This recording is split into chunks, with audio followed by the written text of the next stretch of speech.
Were they saying hospice for your mom and dad? Just my mom right now, but my dad is faking it because he has bladder cancer. Yeah. And cognitively declined significantly, Okay, good to know. but he's putting on a good show. See what day is on. You know what? Oh, no, I don't like to tell. Yeah, how many presentations did you have today? We have home instead, because the person that comes in Presentations are almost the easier part. it has really helped a lot. So, for us, our own peace of mind, to know that 3 days a week, someone is coming and checking in on them, having them, salary and things like that. So, The last session's supposed to last till 40 you know,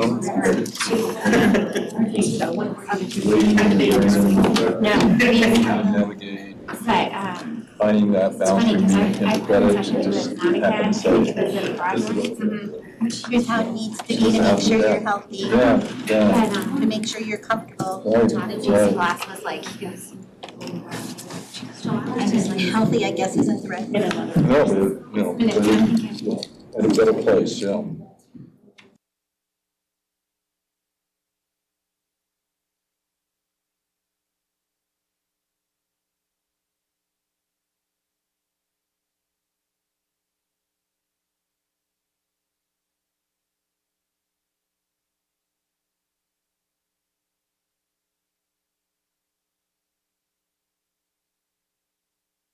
No help. I didn't see that one. It does, they do cover. Hospice is, it's amazing. I mean, they will.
Today that you're a Chiefs fan.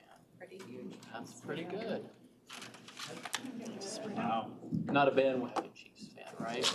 Oh, like 20-some years Chiefs fan? My husband has been waiting for Yeah. Super Bowl victory from the time that he was born, the day he was born. We have vintage Chiefs gear. Do you? Yeah. We went to a Chiefs game on our second date. Today. Really? How long have you had them? I got Since 1965, stadium seats for Christmas. my parents had them.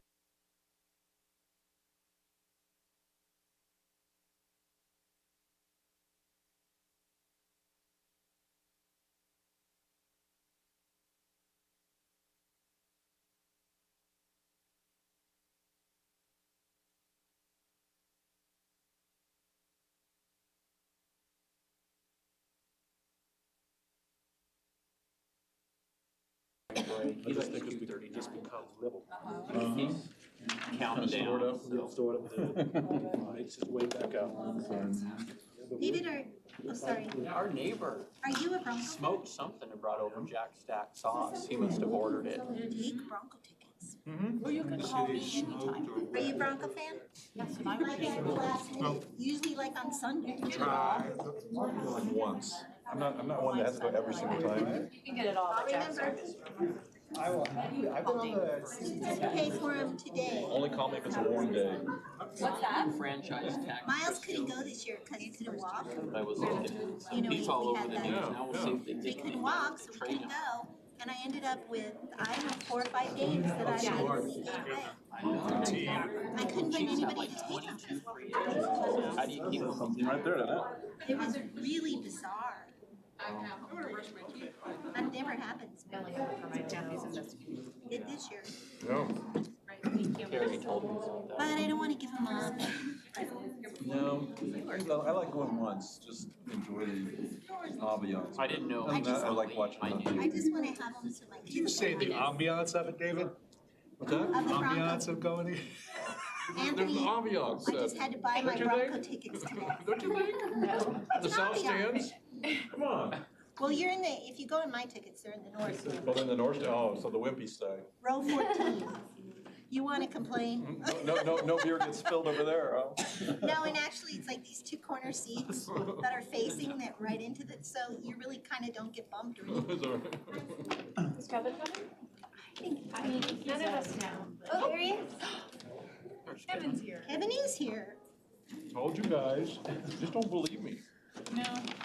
Well, Kevin, you're in San Francisco. Oh, we were all Everybody's trying to say you weren't coming, and I told him, no, he will be here. I will be here. The Did bell's you just on. fly back today? He ran here. So much more fun. People in San Francisco. That Boy. cannot be true. You're piling it on pretty deep. Oh, pizza. It's on solid. I just find I make a lot of funny faces.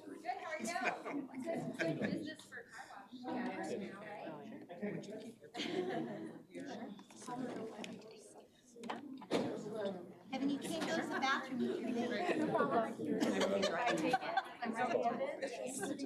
No, you need a leash. I'm not. It's hysterical. It is hysterical. And he didn't get his food yet. Maybe I'll go get his food. Maybe you have it ready for him. Well, Krista puts his food in a bowl now because it's annoying for the bag, so you all are taking care of him, that's your charge. Took one time, and he now has a ton. I said I was gonna go get Kevin's food because he didn't get it yet, so. Okay, board directors, it is a couple minutes after 5 o'clock. And this is a work session for those of you that are live streaming. I also want to say hi to the people in our audience as well. Welcome. And Hello, this- audience. In a work session, our board certainly spends time in conversation. We do not make policy or resolutions or formal actions. It's really an opportunity for us to gain understanding, work with our staff, and work together to gain that collective understanding. I'm going to really stick with this slide that really maps out the overview of our agenda tonight. And I started out with the end in mind. I also want to just props to my friend Director Susan Meek, who also helps me clarify some structures and processes. So there will be some things that I pirated from Director Meek that I've modified because I'm more simple than Director Meek is, who's far more intelligent than I am. But anyway, we'll get to that in just a moment. But we're starting from the end in mind. We know that on May 12th, we have a decision to make when staff brings to us a recommendation for employee compensation. So we're working backwards from that. So really tonight, the purpose of tonight, directors, is for us to determine what is it that we need in order to be prepared to make that decision on May 12th. We'll do a little bit of timelining tonight, working backwards from that so that we have some clarity around what are some important benchmarks for us to get to that point. But that really is our purpose and why we're operating tonight in a work session. These are the things that I threw out to the directors as a proposal. I didn't hear anybody say yay or nay necessarily, so I'm just going to go with it.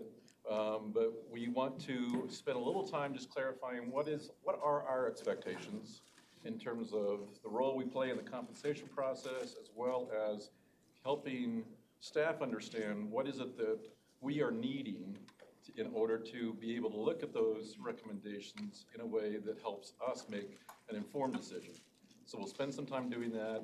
I also want Dr. Tucker to also clarify for us, what does he need from us as he engages his staff into this process further, he can also let us know if there's some things that are unclear or things that he needs our help to direct.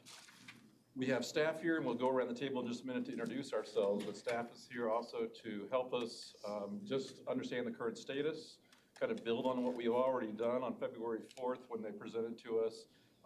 But also staff, as they know, we recognize them as our experts. And certainly we want them to be in the seat of helping us understand from their level of expertise, what things do they suggest? What things should we be looking, what things should we be paying attention to? So tonight is an opportunity for them to give us some of their thinking as well as giving us the current status of where we are budgetarily. Once we hear from staff and they start telling us these are the things that they want to explore and these are the things that they would like to consider, then there'll be an opportunity for us as a board to add to that list. So if we think of other things that we want to explore, other needs we have, we will put that on a list as well.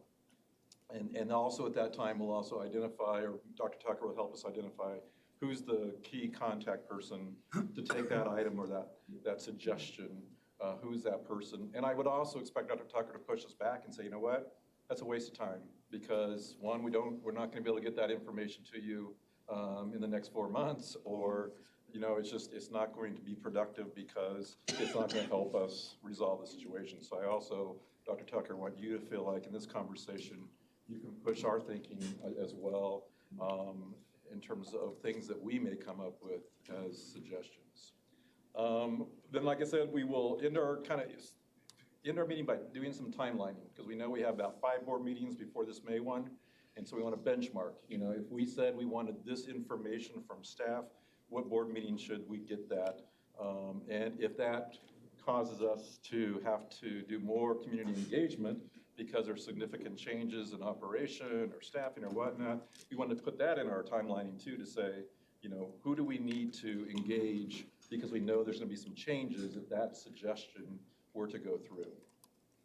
And then the last piece is just allowing us to have an opportunity for any further action that needs to be initiated by us. So after we've done all this, if there's still some things there that says, you know what, as a board, we still would like this to happen or you to look into this, then that would be our opportunity to do that. And that includes things like, do we need to consult with our other committees? Do we have other entities that we need to bring into the conversation? Do we need to do a board resolution that we all can agree on? Are there additional work sessions we need? So that's kind of how we'll end our meeting tonight with kind of an action plan for how we go forward. So with that overview, are there questions, board directors, or suggestions? Are everybody comfortable with that being our guiding light for now? All right. So thank you, Amanda. So what I gave to you directors also was just to begin a draft of things that as I was reflecting about what is it that I need as one board director. These would be some of my expectations, but I also want us to make sure everyone is reflected up there. Obviously, we want whatever recommendations are made to be aligned to the resolution we passed in 2018 regarding the predictable, comparable kind of compensation system. And I will just, again, props to Amanda and her team who has really used that resolution as a driving force behind the work they do and making sure that those are the things, that's the criteria that they're responding to. I will also just pause and say that resolution, those of you that weren't here, was a reflection of already some work that Amanda and her team did about identifying what staff value in terms of being compensated. So it wasn't just this out of the sky idea that we came up with. It really was reflective of what we heard staff say. We want to be compensated for our experience. We want to be compensated for our professional development. We want to be compensated, for longevity or whatnot. So that resolution is a reflection of that. So the other expectation that I reflected on is that there's evidence of all individuals who will be impacted by the decision have had opportunities for engagement and input. Something that we have pressed as a board time and time again is that we want to know, how do we know that everyone has had an opportunity that's going to be impacted to weigh in on these recommendations? And certainly Employee Council has been a great vehicle to help us get there. We also know that there's other mechanisms to ensure that employees are giving their input. We know that, again, Dr. Tucker and Amanda have both done multiple listening kinds of sessions with staff to do one-on-one or to have those conversations with people personally. So those are the things that we would want to make sure of, that there's evidence that everyone has had a chance to have their voice heard. We also want to know that options that are being recommended are fiscally responsible and sustainable with evidence that all avenues and strategies have been considered. And again, I think that's come from all of us to say, we don't want you just to tell us, yeah, you could spend $20 million out of reserves, but then you bankrupt the district. Go forth and conquer if that's what you want to do. That's not the kind of work we want to do together. We want to make sure that up front we know, is this sustainable? And are we thinking about it not only for this coming year, but 3 years down the road? So it's not just a one-time fix, but we're thinking, stage 1 may be this, stage 2 may be this, the following year, stage 3, et cetera. So we're very open to that, but we, as a board, we are by statute required to make sure that we're good stewards of the finances given to us, and we want staff to give us things that help make sure that we're doing that. The recommendations advance or protect the board's end statements. And that's all our statements. So whether that's academic excellence, certainly if we don't want to hear a recommendation that says we should put 40 kids in a classroom, because then you would save $10 million, because obviously that would compromise our academic excellence board end statement. So we want to make sure that whatever recommendations given either advance us in moving us forward or certainly protects us from going backwards.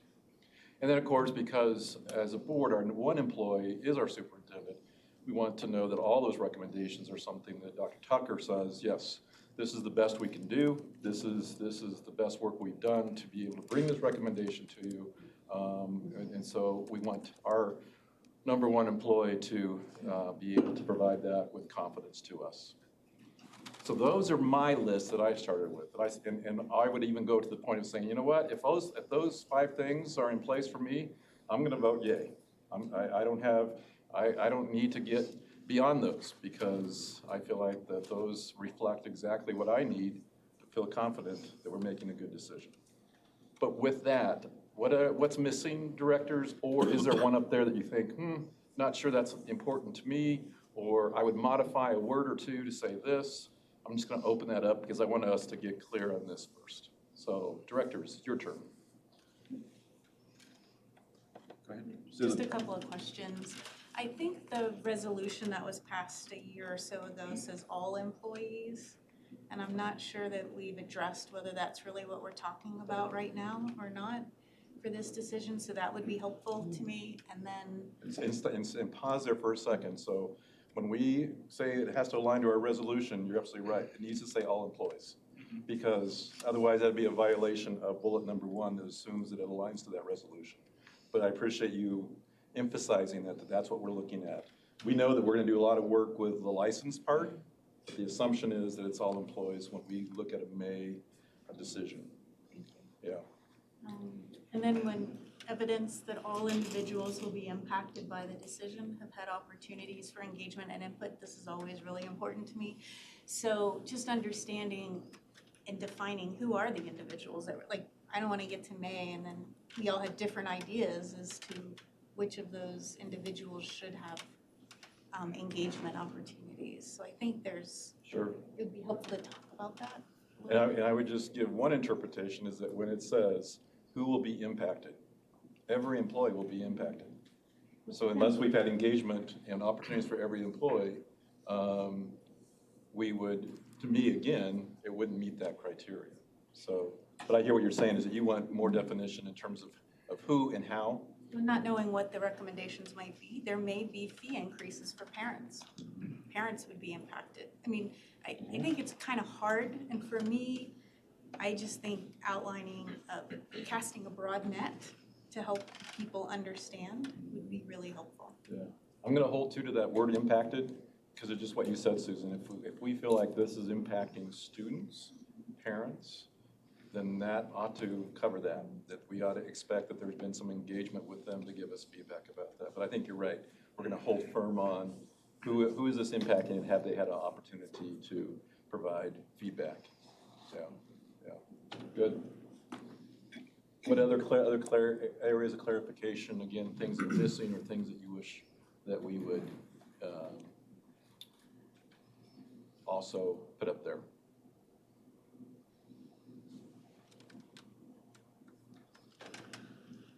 You said that in order to vote yes, you would need all 5 of those points met, and I think that this may be somehow encompassed in those 5 points, but just to specifically say that for me to vote yes, I would need to know that our teachers have,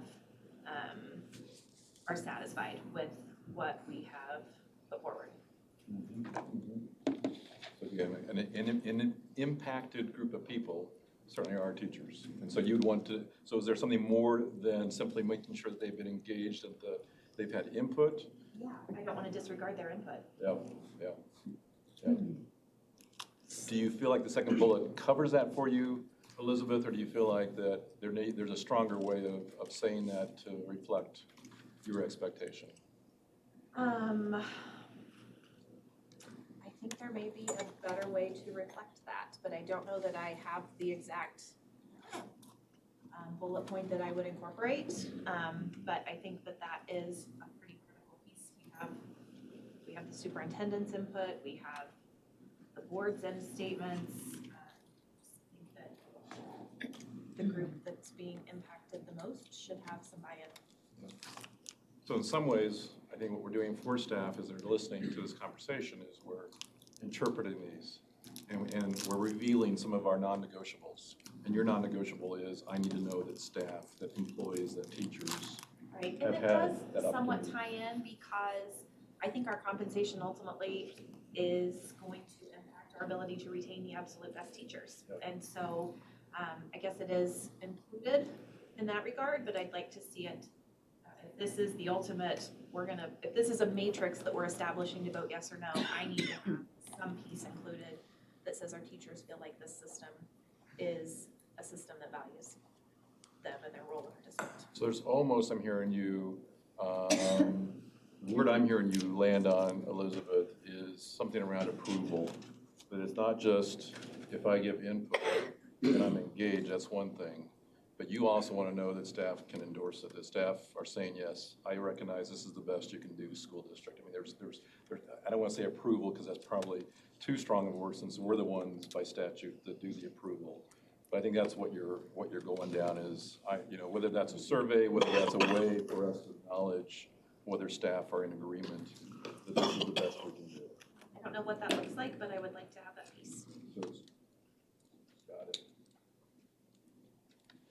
So I just wanted to say that I really thought about this a lot, and I think it's really thorough, and it encompasses the main points for me too. And I just kind of wanted to highlight, I really appreciate that you included in these that all avenues and strategies have been considered. And I really have seen evidence that that's already happening, but I appreciate the creativity and all the expertise we have here. And I just think that that's so important as we look at possible new revenue or things, especially in that area, to be quite honest, is what I'm interested in. And I know that that work is happening. So that really resonates for you that says, an expectation is we want to make sure every couch has been turned over, every rock has been turned over before we feel comfortable about approving. I saw Kevin and then Anthony. Well, more than 85% of our revenues are going to compensations and benefit. And those are taxpayers' money. I want to make sure that whatever resolutions or compensations that we ultimately decide have some input from the community. Again, those are taxpayers' money, okay? So if we don't get some buy-in from the community to see which way we are going, in the future, if we're trying to, for example, another 5A and 5B or any other things, it's not going to go anywhere. If we have a solutions that go against the wish of the community. So, which I do not see in this bullet in here. And our ultimate goal is our student. That must be our underlying most important aspect that we consider. That's also not up there. So those are two comments I have. So I do want to go back to, you said, Kevin, I don't see anything up there that necessarily community would object to. But yet I also heard you say that you want community to also have some kind of a point where they get to weigh in on these recommendations? Is that what you're saying? Absolutely. You know, I saw what kind of disaster of the pay for performance from the previous administrations that just sent it full and said that this is the best we think for our community. I know better, and despite the strong oppositions from the community, who rallied and told them that you implement that, this is going to be disaster. But yet, that's why we are here. And I do not want to repeat the same mistake that the previous administration has, which think that we know better and nobody else that can understand this better than we do. Again, I would love to see some sort of true feedback or true opinions gathering from the community to make sure that what we decided has a long impact to our employee, plus to the community for years to come. So I'm going to say two things in response, and I say Susan, but I also want to honor Anthony's hand too, but just two things in response. I think we have to be very strategic in when we do ask that question, because we are elected, an elected body. We are expected to make decisions like this. I'm not saying we should shut out the community, by no means, but I think there may be some places where it makes sense. I would just tell you, I would object to us putting out a recommendation and saying, community, what do you think? Because number one, they don't have the depth of understanding that we do of why we put that recommendation out. And two, we're gonna get, just like what we got from the calendar, you know, you're gonna have 50% to think this, 50% to think that. That's just the way our community rolls. So I think we have to be intentional in terms of when we think community needs to be inserted. The other reaction I wanted to make was the student question. I think we can fairly assume that if we don't have a quality teacher that's staying in a classroom, our students are going to be impacted. And so I think, for me, the assumption is the reason why we're spending blood, sweat, and tears on this is because this is the lifeline for our kids. If we don't do what we need to do for our teachers and treat them well, our kids will not have the quality of experience. So those would be just two reactions I have. I'm not disagreeing necessarily, but I just think we need to be more intentional. When we're talking about, community feedback, we have an excellent board committee that under us, we have 4 of them in fact. And one of them is student. One of them, the DAC, has a lot of SAC member. We have a financial fiscal oversight committee and a long-range planning committee. I think those 4 committees we should utilize and get feedback. But again, I do not have a set way. I'm just trying to forward out as a suggestions. Sure. As one member of the board. Yeah, no, and I think, we certainly will have an opportunity to say, who else do we need to engage in this conversation? I want us to be careful that we don't say up at this level of problem solving that the community has to approve. I think that would be, to me, not But consult would be, so they knows that we care about them. Sure. We want to listen to their input, but ultimately the buck stops at us. You're absolutely correct. But not having a statement said that we will consult our committee or community, that, in my opinions, as one director, feel that we do not do the outreach that we're supposed to be to make this important change. Fair enough. Got it. In our school district. Just my opinion. Got it. Anthony? Yeah, the only comment I had, I like the layout. The only thing I would suggest is, there's some things that we're gonna discuss can have immediate impact on the decisions we make. I think there's gonna be some other things brought to the table that we're not gonna be able to implement for this particular year. So I don't know if we need to note that somewhere, but I think we should, to me, have a placeholder that some of the things presented, we can look to in the future as ways to incorporate. So I'm gonna hold that into, and if you have some words you would like to be added on that third bullet where it talks about fiscally responsible and sustainable, I'm gonna that's where I kind of see your point, is that within that, we need to have an opportunity again to stage, phase, whatever it needs to be, to look at it bigger than just a one-year kind of solution, is I think what you're saying, yeah. Susan? I was just gonna reiterate the community engagement part, and I don't think it means that they are making a decision for various audiences. I think it's important for us to say, who is it important to be informed or consulted, who's responsible? I mean, it's kind of your project matrix, template, but I think part of our challenge, even emails that we're receiving from employees, Susan, talk a little louder, because they're saying they can't hear us. I was talking loud, I'm okay? sorry. Go ahead. That is loud. Okay, all right. We made a need to get you should be sitting underneath the mic, I'm sorry. I think it's a really challenging and complex topic. So if the state were fully funding Douglas County, we'd have $41 million more this year. People don't understand that. Over the past decade, we've lost $600 million from state funding. We've passed an MLO, and that's brought in, $40 million, right? To help offset nearly $600 million.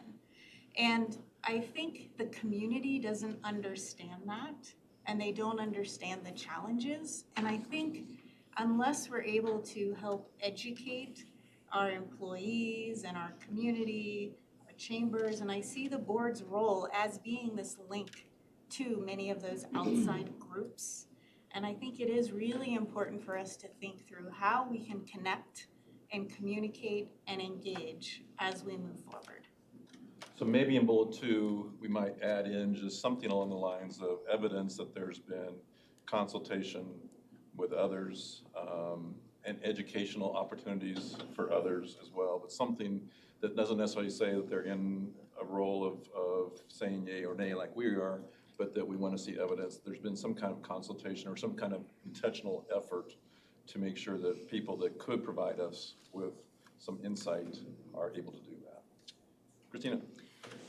I'm just wondering about, and it could be already encapsulated, but I'm wondering about the process for a 3 to 5 year implementation, or instead of everything has to be done this year, here's what we're gonna do in 2020, 2021, 22, 20, so that we can give people some predictability, and it's not every year we come to this table and have less understanding of what we can be able to do as we go on.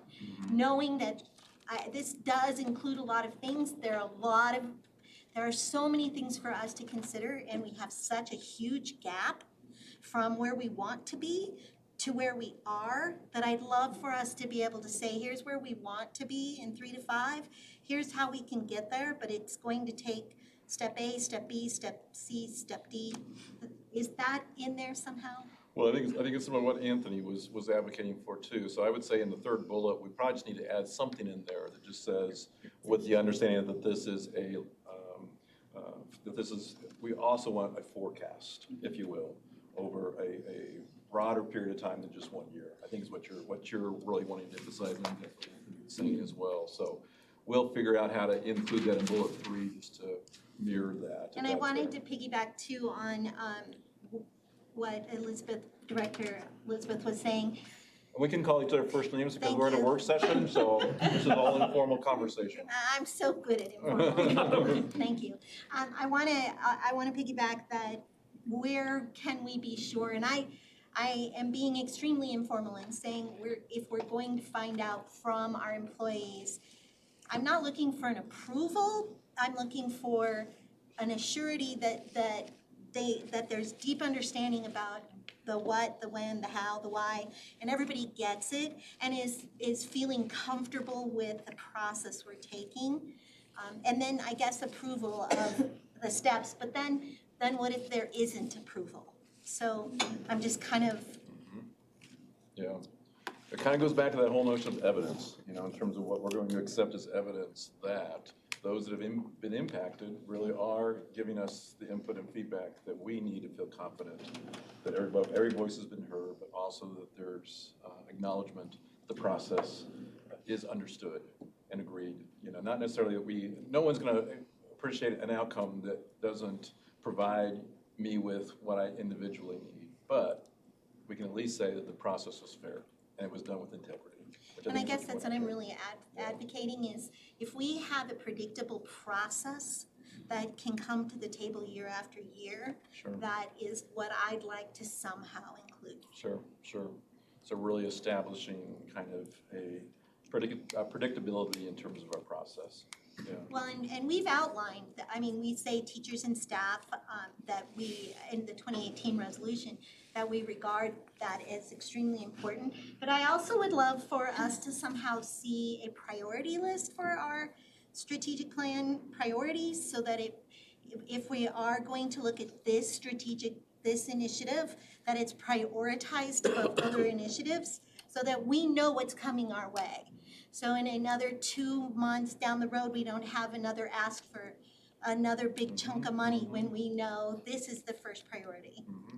Might even be something we include in that last bullet with our superintendent too, that endorsement also includes helping us understand his priorities for how the strategic plan is being rolled out, that we need that piece of information as well. Good. Kristen. So that just makes me think of a question, just so that we kind of all have clarity. Because for me, and I think for all of us, the number one priority is already clear in my mind, which is our people resources, our teachers, our leaders, our staff. So I would assume, and I believe that is Dr. Tucker's also. So I don't think that, when you raise that question, it makes me think, is there a question? Because at least with the board's end statements, I think it can be extrapolated that in terms of what we value and how we place it into our budget, that, at least for me, as one board member, is a priority. And I think that's what our end statements say and what our compensation resolution says. So I guess I just don't want that to be an open question. Like, for me, the assumption is that is our most important priority. So that theme that does talk about recruitment, retention is really a number one priority in the strategic plan as well as in our end statements as well. It's kind of what you're advocating. So I totally appreciate that point of view. And I advocate that it is a clarification so that it isn't an assumption that that's our priority, that we around the table have a clarity, this is our first priority. I know we keep saying that that's an important piece, and then decisions come our way and we have to think about all these other things that are happening. So I just really, I do understand that we do consider it our priority, and I want to elaborate on that. I want to put that out there in writing that this is our number one priority, because that strategic plan is gigantic, and these guys are working so hard and bringing in all these different initiatives and talking to us step up and working on it. And if we can keep focused on first, we are going to pay our staff, some of the other things may or may not come into play. So board directors, a quick temperature check. Is there anyone that would disagree that student retention, staff retention and recruitment is our number one priority? Is anybody that would disagree with that statement? And then we'll give staff a chance to react to our as well. I want to clarify that. Compare what? Compare with student, compare with academic excellency, compare with physical stability. When we talk about number one of these, I'm just want to clarify what are you referring to? Why don't you clarify it? What makes sense to you? Well, again, If we say, our number it's our- one, Yeah. from my opinion, is our student. Okay? Anything else that is supporting the student achievement and the academic, excellency and things like that. So my opinion is everything should center around student. Okay? Having excellent teacher, of course, that is important to support a student, but having an important curriculums for them and making sure that, they're educated according to, get them to the fullest potential of them is an important thing, for student, right? And also, but make sure that the school district has an excellent financial stability for years to come so that we don't cut huge program like what we did before to support our student is important. So I think teacher is a very important component to support a student, but I'm just throwing out the other things that I think equally important to support, our student to make sure that after all, they're what we're here for. So Elizabeth and then Krista. I see everything from an employment lens, so I know I have a bias already there, but I just want to push back a little bit. Kevin, how do we ensure academic success without the very best teachers in the classroom? And how do we ensure our kids are safe without having the very best safety employees? How do we make sure that we are being fiscally responsible if we don't have the very best people in finance?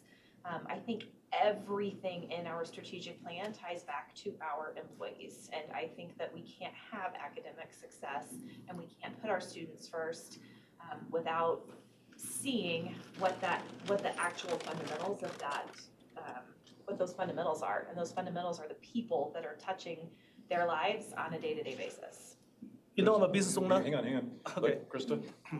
So, Kevin, I don't think anyone disagrees that, students are the purpose for all of our being here, for all of our staff and the board, and they're obviously the purpose.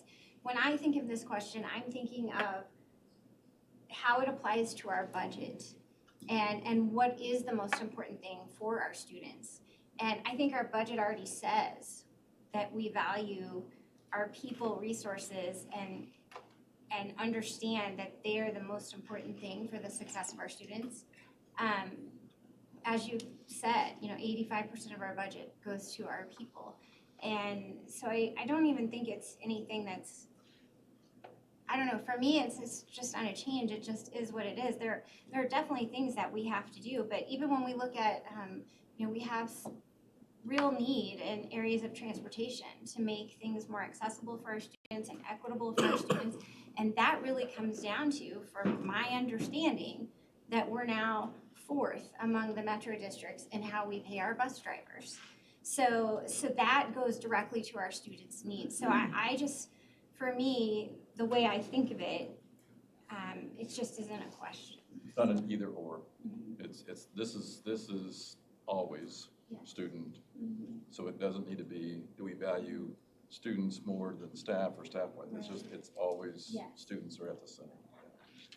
Dr. Tucker, let's move on to, if you have clarification about the things we talked about, or if you want to react to any of the conversation you've heard so far. Just 2 things.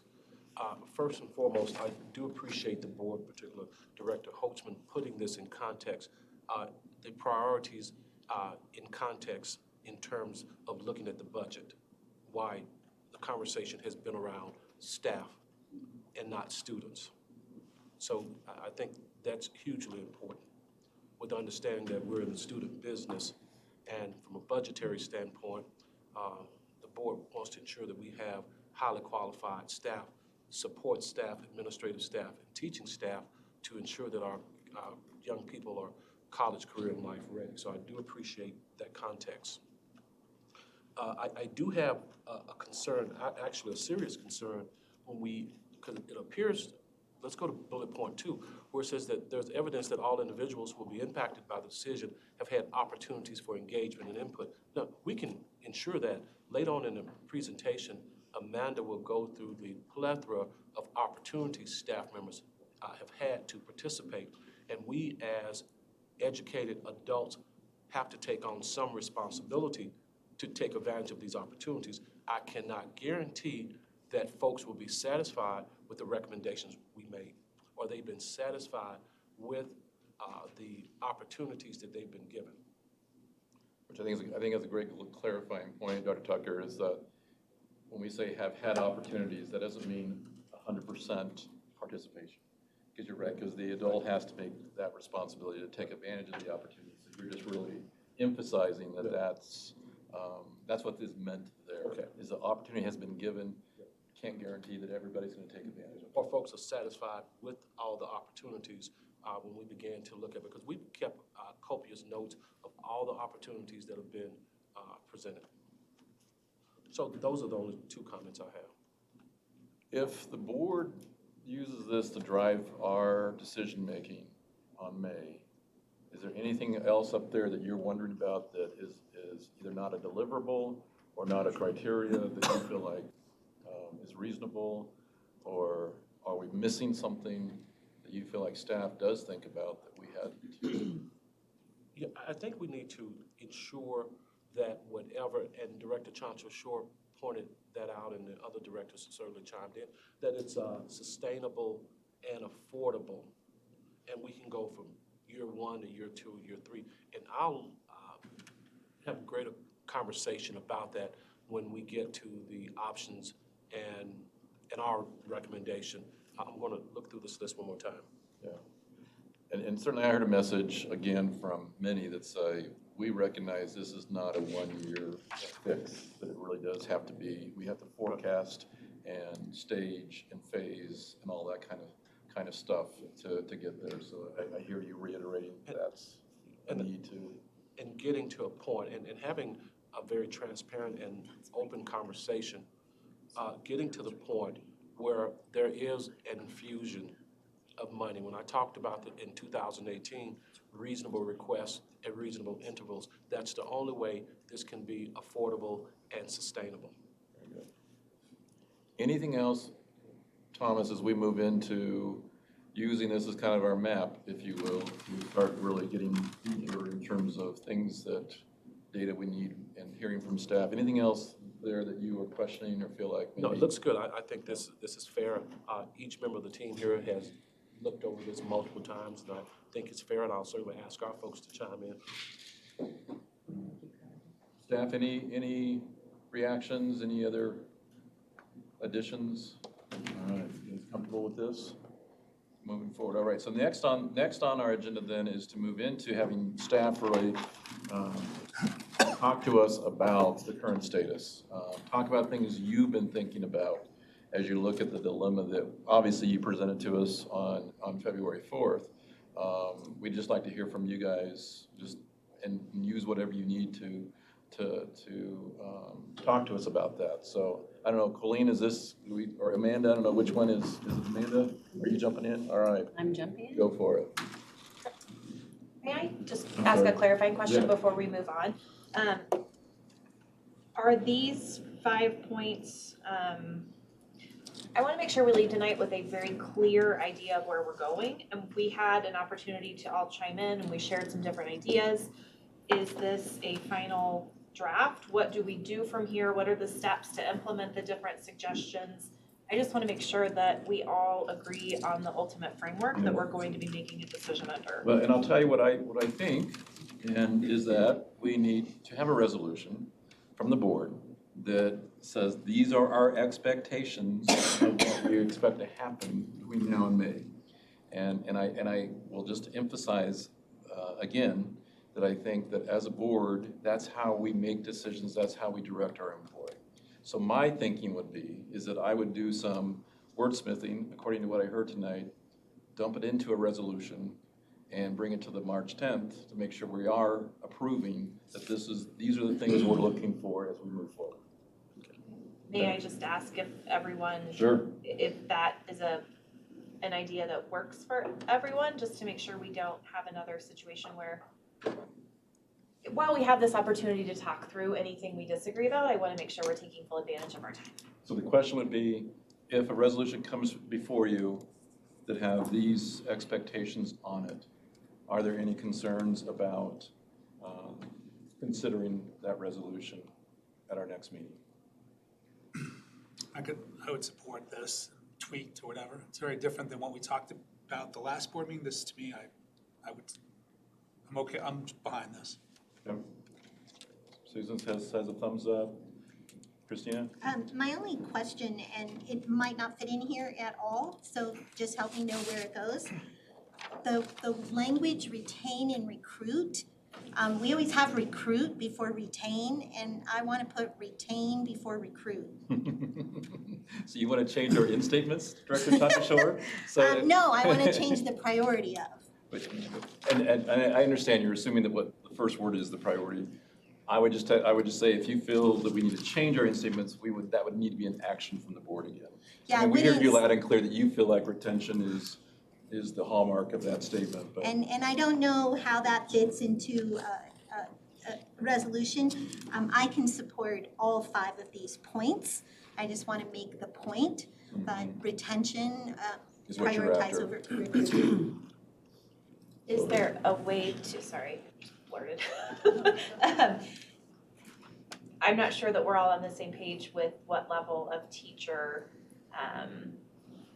Input. buy-in. Right, there's a big difference between having an opportunity to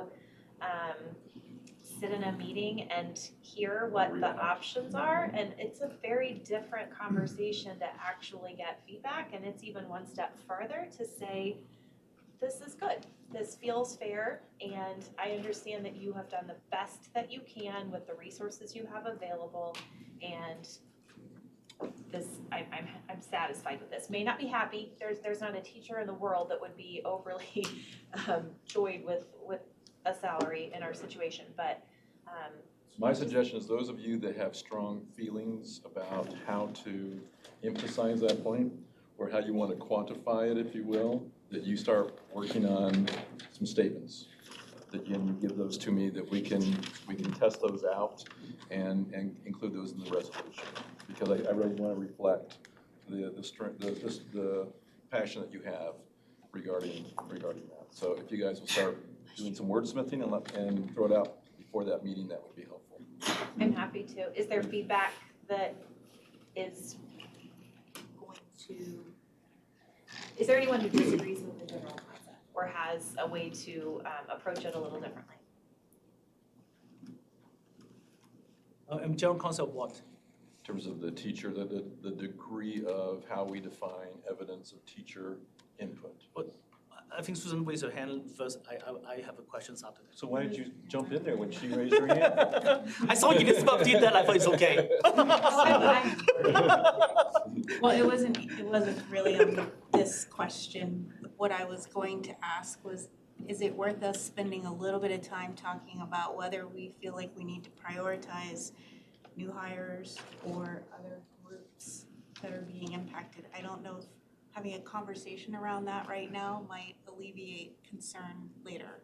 Yeah, I would, if I may, I would like for us, because that feels kind of getting into the logistics of what we need to do. I want to keep this at a higher level, quite honestly, and then, but Susan, absolutely advocate when we get into this in terms of some values that we have regarding that very statement. But I'd like to keep this a little bit of a higher level for now. You on ideas, if that's all. I would just, my comment to that is, and this is the reason why I struggled with the last resolution, is the more detail and lack of openness we have around this becomes like, we feel like, are we getting everyone? Do we get that person? Do we leave them out? To me, the resolution, the more open it is, to me implies a lot more open inclusion versus if we have to cite specific groups or names. That's where I don't necessarily agree with. To me, whenever the resolutions we've done, for instance, last year was very open and broad, didn't have any very specific things. So that's my preference, if we keep it like that versus citing specific things. I think that answers your question, Elizabeth, and then Kevin, I know you're jumping in terms of trying to get a feel for this board's flavor for that, in terms of what does that mean in terms of degree of opportunity for staff input.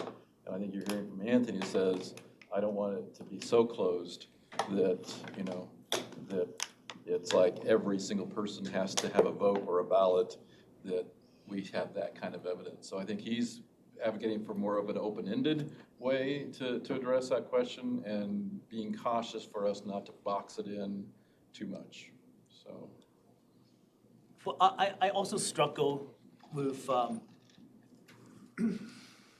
with number 2. All of our resolutions are using the word employee. Can you go back, or Timmy, can you go to, I want to make sure I'm. Well, even the 2018 resolutions or any So which time, one are you struggling with, Kevin? Start over again? either the one say, there's evidence that all individual will be impacted. So all of our resolutions, including 2018, are used the term employee, and when we refer, every single time is, we want to make sure that we retain the best employee we could and things like that. And we don't have collective bargaining, so there's no one group that is truly representing, the employee, right? And or the teacher. And we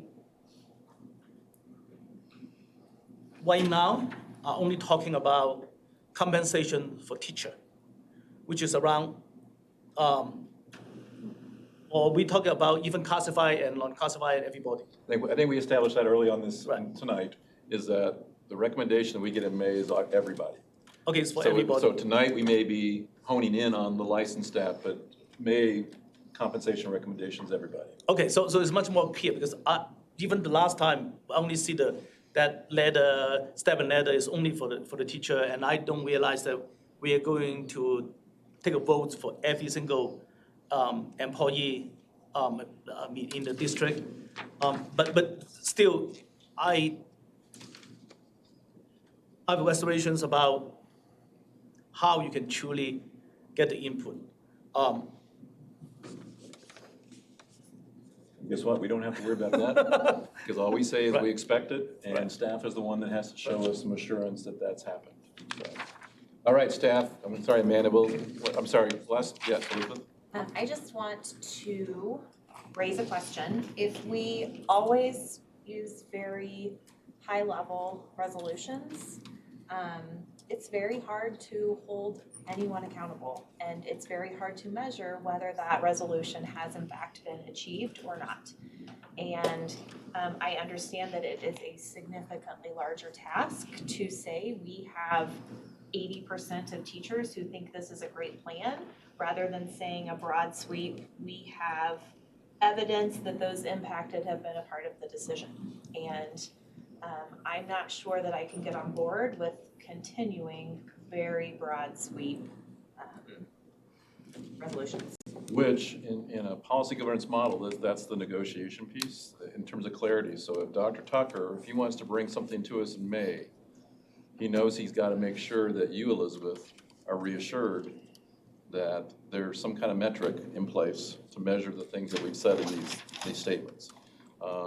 He's hearing you right now say, I want to make sure that at least 85% or whatever are on board, So he knows that that's the work of the staff is to convince and persuade that what they're giving to us in May is the very best. I hear what you're saying is that, and I'm going to be asking that question.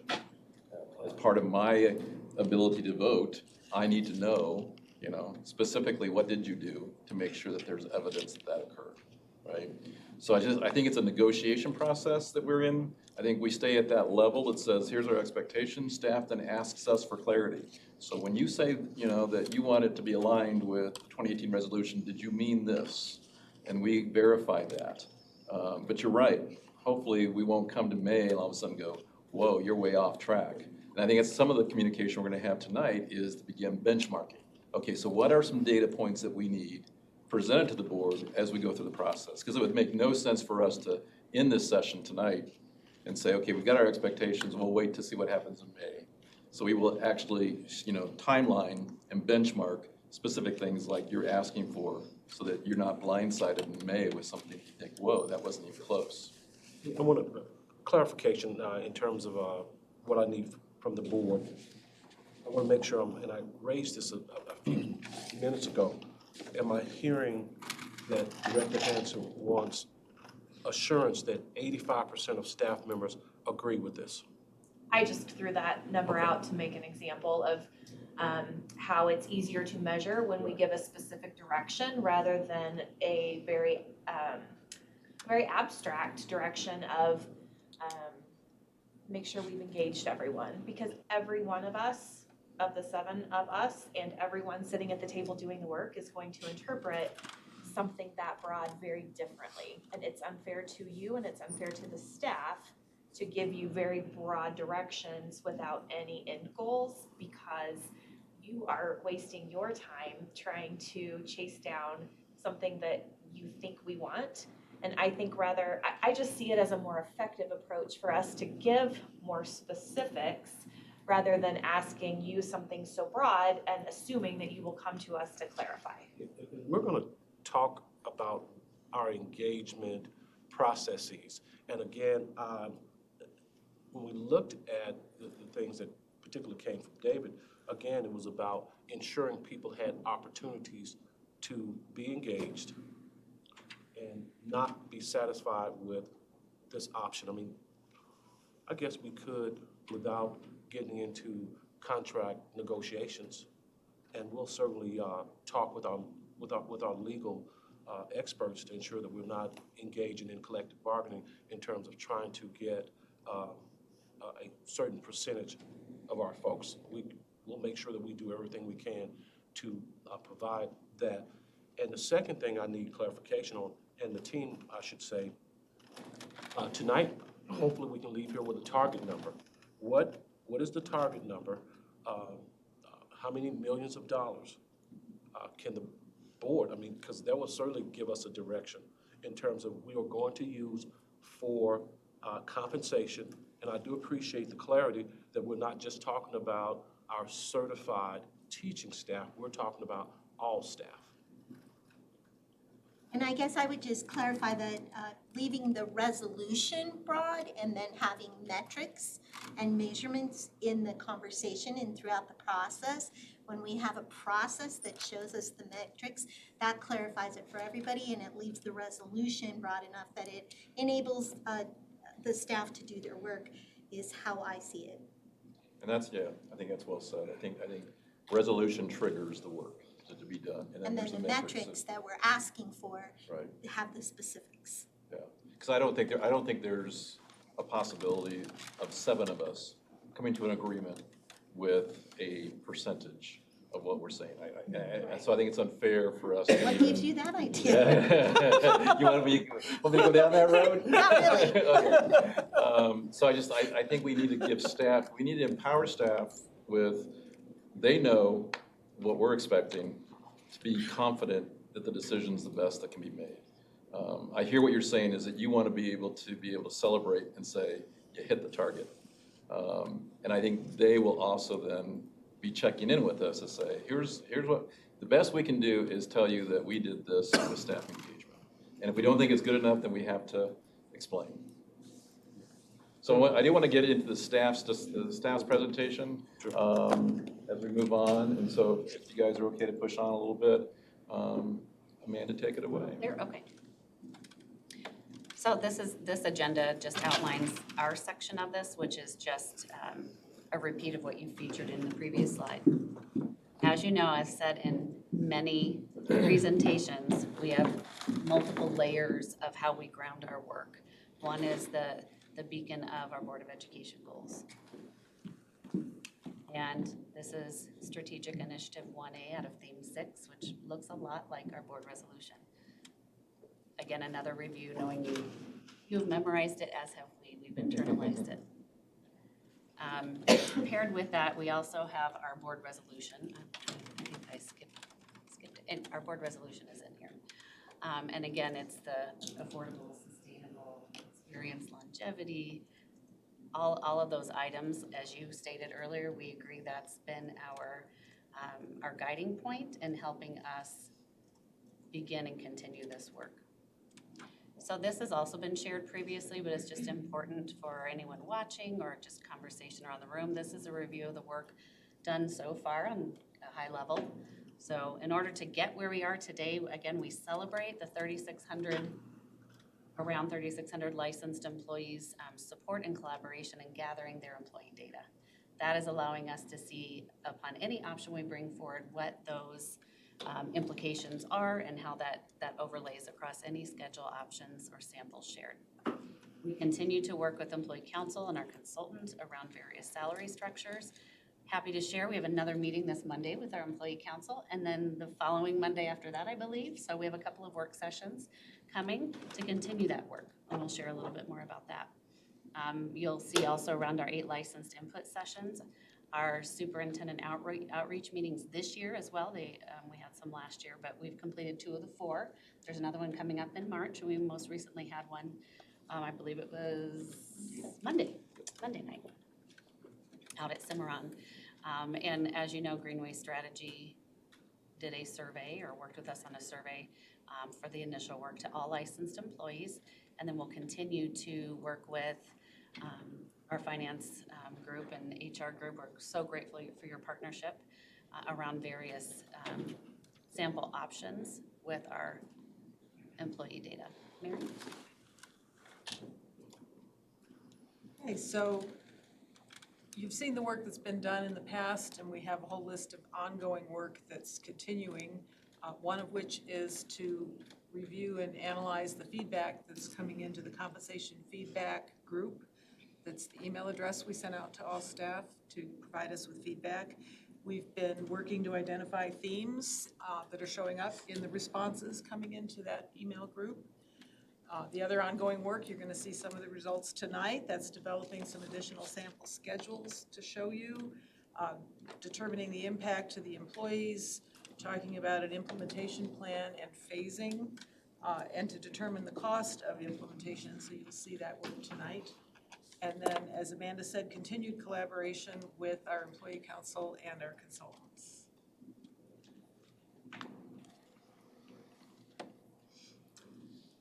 This is the list of all of the opportunities that our employees have had to provide feedback, both past and in the future upcoming.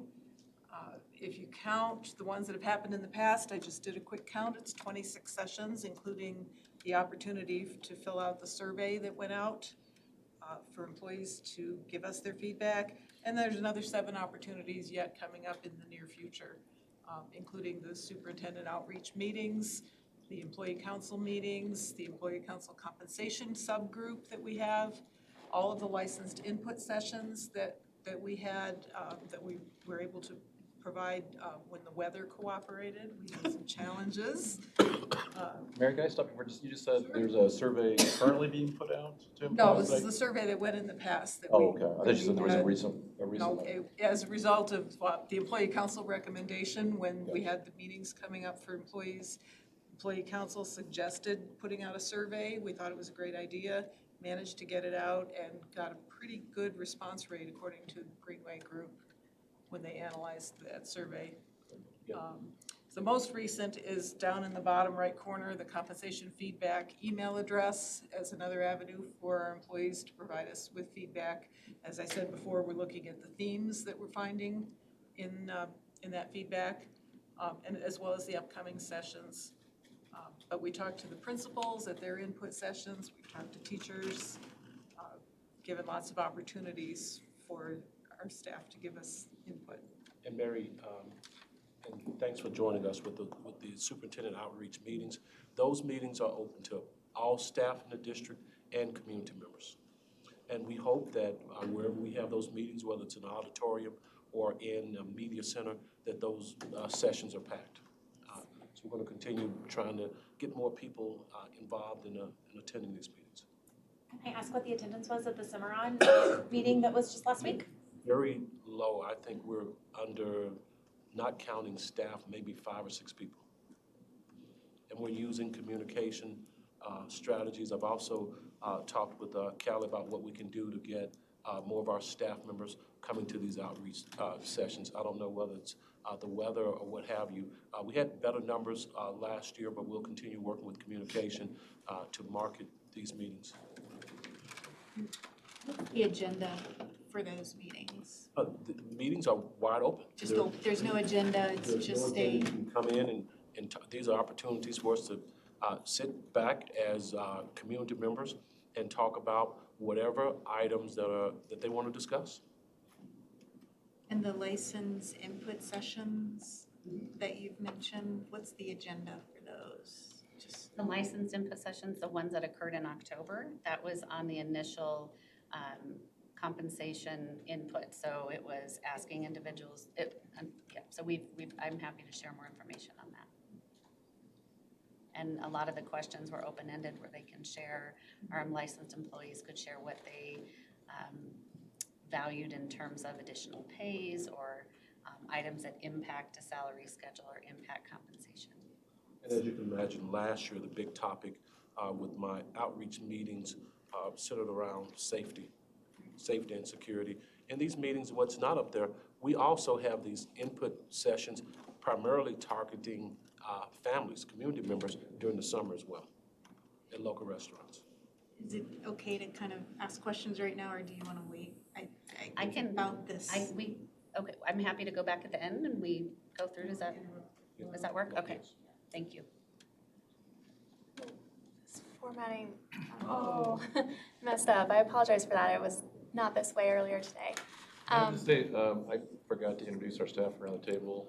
Just for those that are live streaming, Colleen Doan and Jana Slicner, who are now our acting CFOs, joined at the hip right now, but have been in our finance department for several years. So just wanted to do that. Mary Chesla, who spoke, is our compensation specialist. Amanda Thompson, our chief human resource officer.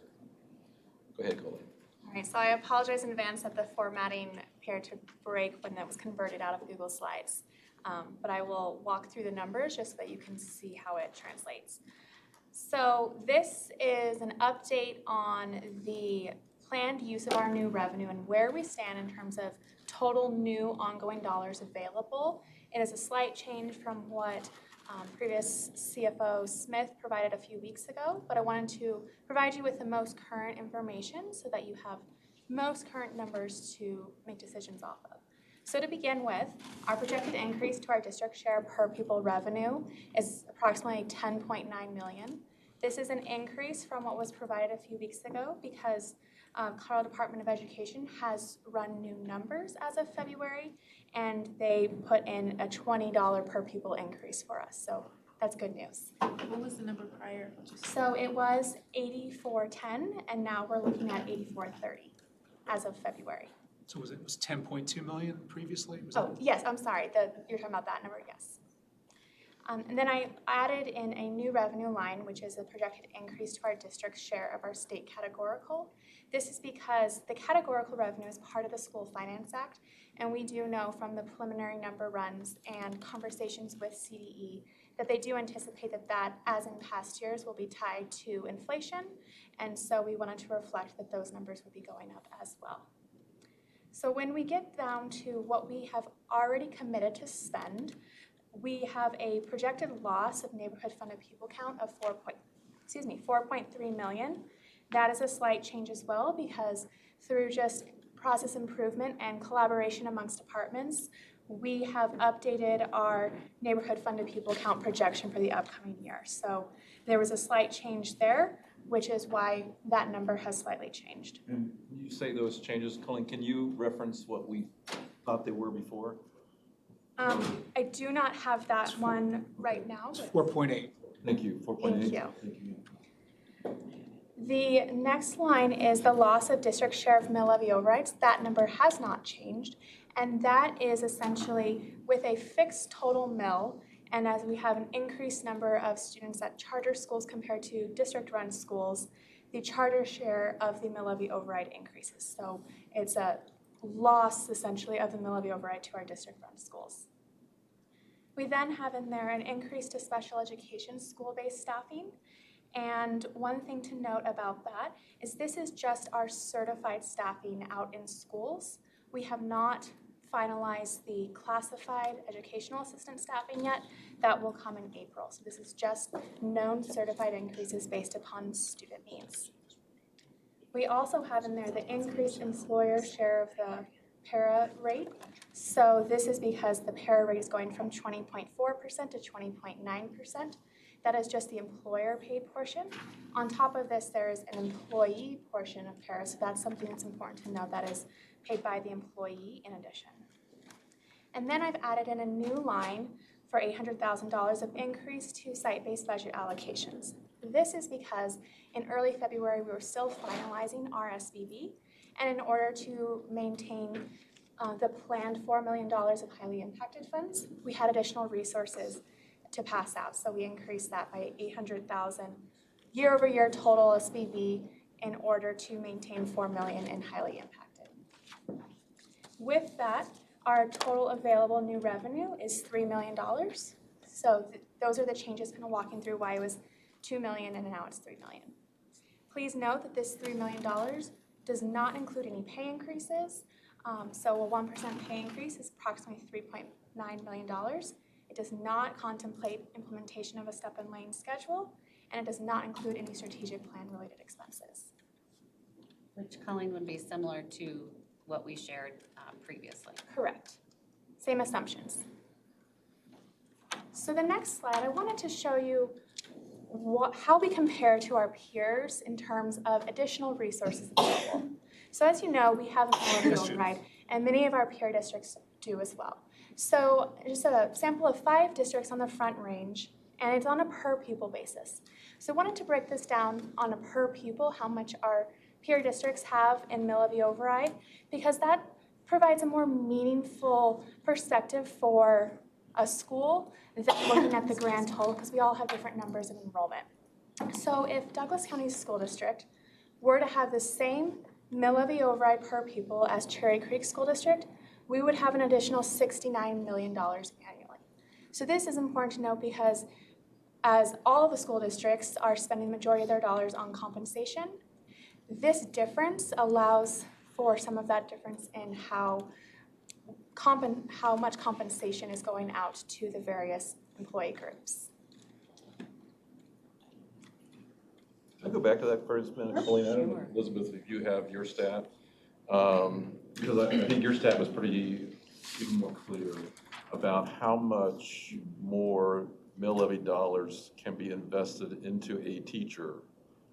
So when you consider the number of teachers in each of these districts, I think you found a stat that I thought was pretty alarming at the same time, but also a little more clear than just this overall total. I don't know if you want to jump in and share those. I calculated this, but I just was taking a similar approach with a different, from a different angle. I took the mill levy per district and then broke that down by the number of teachers and could see that Cherry Creek, for example, has $37,500 to put toward a teacher's salary from their mill levy income, and our district only has $19,700. So, and I was looking at this from a perspective of our resolution has asked for comparative, competitive, and that is a pretty enormous obstacle to overcome when we're looking at a Cherry Creek who's able to offer $37,000 toward their teacher salaries from their mill levies. And I could not agree more with Susan's prior point of how important it is to make sure everyone is aware of that disparity. And I just wanted to also point out that this is inclusive of our 2018 mill levy override. So those disparities were even larger before then, and that we're even below the statewide average. So you can see that as well. The statewide average is 1508. Great, good, okay. So Mary will, the following just shows various continued options in our work, and Mary will give the details in terms of samples, and then I will share the metrics behind it. So we have a number of option samples to show you tonight. I want to start by saying this is in no way a finite list of all the possible samples that could be developed, but I don't think we want to be here all night to look at an infinite list. So we chose some that we thought were important to share with you, and they're labeled very creatively A through E to keep us all in line. So this is option A. The notable points are that this one has a starting salary of $39,000, which is where our starting salary is today. This one includes a consistent 3.25% step increase in each lane and a 4.25% lane increase as you move across the lanes with education. This one offers 5 years of out-of-district experience for teachers, and it does not include the cost of future year percent step increases, para increases, COLA, all those things that compound over time. And it comes with a single year implementation rate for the 2021 school year of $12 million. And again, just want to emphasize, so if this were to be, we're not saying we're recommending, if this were to be implemented year after year, it would be that 12 million plus if people get that level increase, level/step increase, any kind of COLA if that were to be determined, para increases, so there's layers of other dollars that compound over time. There are a few, you want to go back? I have a couple things. There are a few of the things in the board resolution that this option meets, just wanted to point out. This one addresses lanes and steps, as the board resolution wanted to honor education and experience. This one is predictable, it is transparent, it does honor the education and the years of experience. So some of the items that are in the board resolution are honored with this sample. So as we look at the metrics, as you know, we shared was about a 12 million implementation cost for the next school year. So the cost breakdown is as follows. It's about 7.8 million to put all certified teaching staff below currently onto their designated cell according to years experience and education placement that we received. Of that, 39% of the individuals would be those below brought onto it. Know that in order to get individuals there, it would be as low as less than $1, all the way to over $20,000. With that, there would be around approximately 114 certified teaching staff that would get less than a 1.25 increase. And please note that asterisk there, in that what we would also share as part of this is that we would want to ensure no one gets less than their net pay, so that they would receive any additional, those, for example, under $1, we would ensure that they would have the additional dollars to not have their net pay less than it is currently. And then the average increase is about $4,700 out of that group.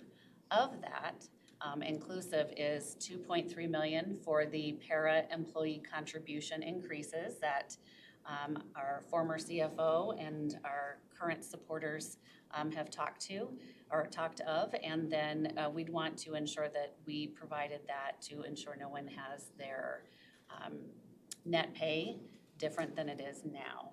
And that would be for the individuals above their designated cell, and that would be around 61% of our staff of the certified teaching ranks that would be above their designated cell according to their year's experience and education level. And then we would have around 764 certified teaching staff above, at the end of their lane in that gray area.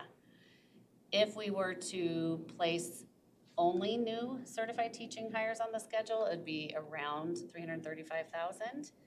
And then if we look at additional employee groups to include all employee groups in terms of an increase, it's about 1.5 million to, again, not change that net pay. On to option B, and I'll point out the important facts here. They differ a little bit from option A. This one also has a starting salary of $39,000, the same starting salary we have today.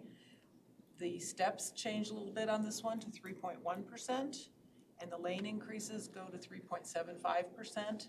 The 5 years of out-of-district experience remains the same.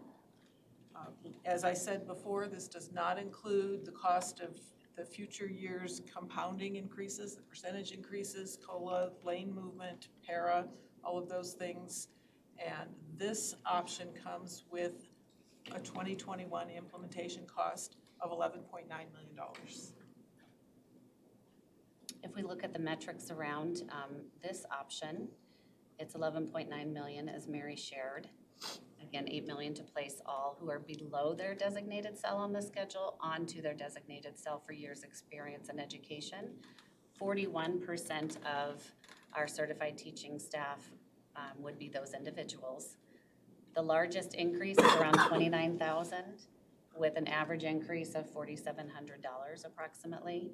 And then of the group that would need that additional stipend amount to make sure they're not taking home a different net pay than current, it's around 184 individuals. For those that would fall above their designated cell schedule, and again, I concur with former CFO Smith in that we're not saying they're highly paid. No one is. We're just saying they're designated above their cell. So we have about 59% of our certified teaching staff with 476 that fall in their end of their lane or the gray area. Again, the price for just new certified teaching hires on average is around $247,000 with $1.55 million again continued for all other employee groups. And then why is that different on the new teacher figure? One was 300 and some thousand, one this is 247,000. Why is that? Josh. Sure, they're going to be different for every scenario. So starting salary is staying the same, and the new hire cost is, it's an estimate. Before you continue, Josh, would you just introduce who you are Sure. for our public? My name is Josh Kerno. I'm the ERP systems manager with the district. And so the estimated cost for new hires is something that I worked with Scott on, and that's just, we looked at the new hire population from the last couple of years to see like where people are leaving, where people are coming in. So if we were to go to the schedule, this is how much we think it would cost in addition to. But if the beginning teacher salary hasn't changed between option A and option B, why is it less? The steps are smaller in option B. So there's less steps. So 3.1%. the starting salary is still the same, but the salaries vary throughout the schedule. So we weren't looking at just 39,000, right? So we know we have people that come in with 5 years of experience. Yeah, Gotcha. in various degrees and. Steps, yep. And just to share additionally, Josh works with our finance team, so just want you to be aware. It's a quick question. The first option A you mentioned, it fell into the board goals of predictable and transparent. Would this be the same, or would there be something that would? Great question, because I forgot to mention that. So the board goals that would be met by option B are that it is predictable, it is transparent. It's comparable at the end of the schedule with some of our neighboring districts because you see those rather high salaries at the bottom right-hand side. And it honors years of experience in education. So those are the goals that are met by this one. Option C, sample. Okay. Option C, also a starting salary of $39,000. This one has a 3% step increase, so we've decreased a little bit from the last option. 3.5% across the lanes for the education. This one, however, adds a little longevity factor in that after years 10 and years 20, there's a 6% increase between steps rather than 3%. So in essence, picking up the equivalent of an extra step without jumping a step on the schedule. Also honoring 5 years of out-of-district experience. That's a common factor among all of the samples. All the same caveats apply. Doesn't include the compounding dollars needed in future years for percent increases, lane movement, COLA, or para. This one comes with a 1-year cost estimate of $12.1 million. And the board goals that it meets are competitiveness and comparability at the end of the schedule, again, where those higher salaries are. Longevity this time, that was part of the board goals, to put longevity into the plan. And it's also predictable and transparent, and it honors education and experience, and it gets all of the people who are under their predicted cell up to where their cell should be. So metrics for this option sample C, 12.1 million, 8.2 million to place all that are below onto their cell. And that's around 39% of our licensed certified teaching staff. Less than $1 to get there for some individuals, as high as $31,000 to get some individuals there, so closes those bottom gaps with an average increase of $5,000. And then 143 certified teaching staff would need that additional amount to ensure their paycheck is not different than this year net-wise. 61% of our individuals would be above their designated cell, and 445 would be above their max lane at the end of their lane. And again, pricing for our estimates for our certified teaching hires, and then the continued para estimate of dollars at 1.55 million for other employee groups. We have a couple more for this meeting. So our fourth option is option D. Notable change is that the starting salary on this one is increased to $42,000. The step increase is reduced to 2.5%. We've carried over a 3.5% lane increase for the education, still sticking with the 5 years of out-of-district experience available. Same caveats about the compounding that I won't repeat again. Total cost estimate for implementation for this coming school year would be $12.6 million.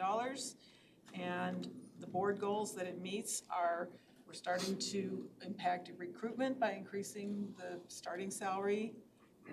It is predictable and transparent. It honors the education and experience, and it's more competitive both at the beginning and the end of the schedule. Metrics for this. Our implementation cost estimate, $12.6 million, just over $8 million to place all of those below onto their designated cell, and that's about 46% of our staff. The smallest increase is just over $2. The average is $4,000, with the largest almost $24,000. And 149 certified teaching staff would need that additional stipend amount to ensure their net pay was not changed for this coming year. And of those designated above their cell, that would be 54%, or 1,958, and then 553 that are maxed in their lane. And the other monies are very similar to what we shared before about new hires. 733,000 for beginning teachers, yes. Yeah, and that number has increased to 733,000 to place new certified teachers on the schedule because we're increasing the starting salary to be more competitive regionally to match the board's goal and resolution. This is a recruitment piece. Yep. And the fifth option, option E, also has a starting salary of $42,000. This time the step increase is 2.3%. The lane increase for education is 3.5%. This option also has longevity, so we showed you one option with a $39,000 starting salary that included longevity. Now this one has the higher $42,000 starting salary with longevity built in at years 10 and 20. Also, that's a 6% increase between the steps at those years. Also the 5 years of out-of-district experience. I won't repeat the caveat about the compounding. This one has a $12.6 million implementation cost. And when we look at the board resolution, this one is comparable to our neighboring districts, or becoming comparable in both the starting and the ending cells of the schedule. It's transparent, it's predictable, and it honors longevity. And metrics regarding this is around 8.3 to put the below individuals onto the cell. That's about 44%. With the smallest increase at less than $1, the largest at just mid 26,000. Average increase is 4,500. And there's a 131 certified teaching staff that would get less than a 1.25 increase for that additional stipend for no change in net pay for the coming year.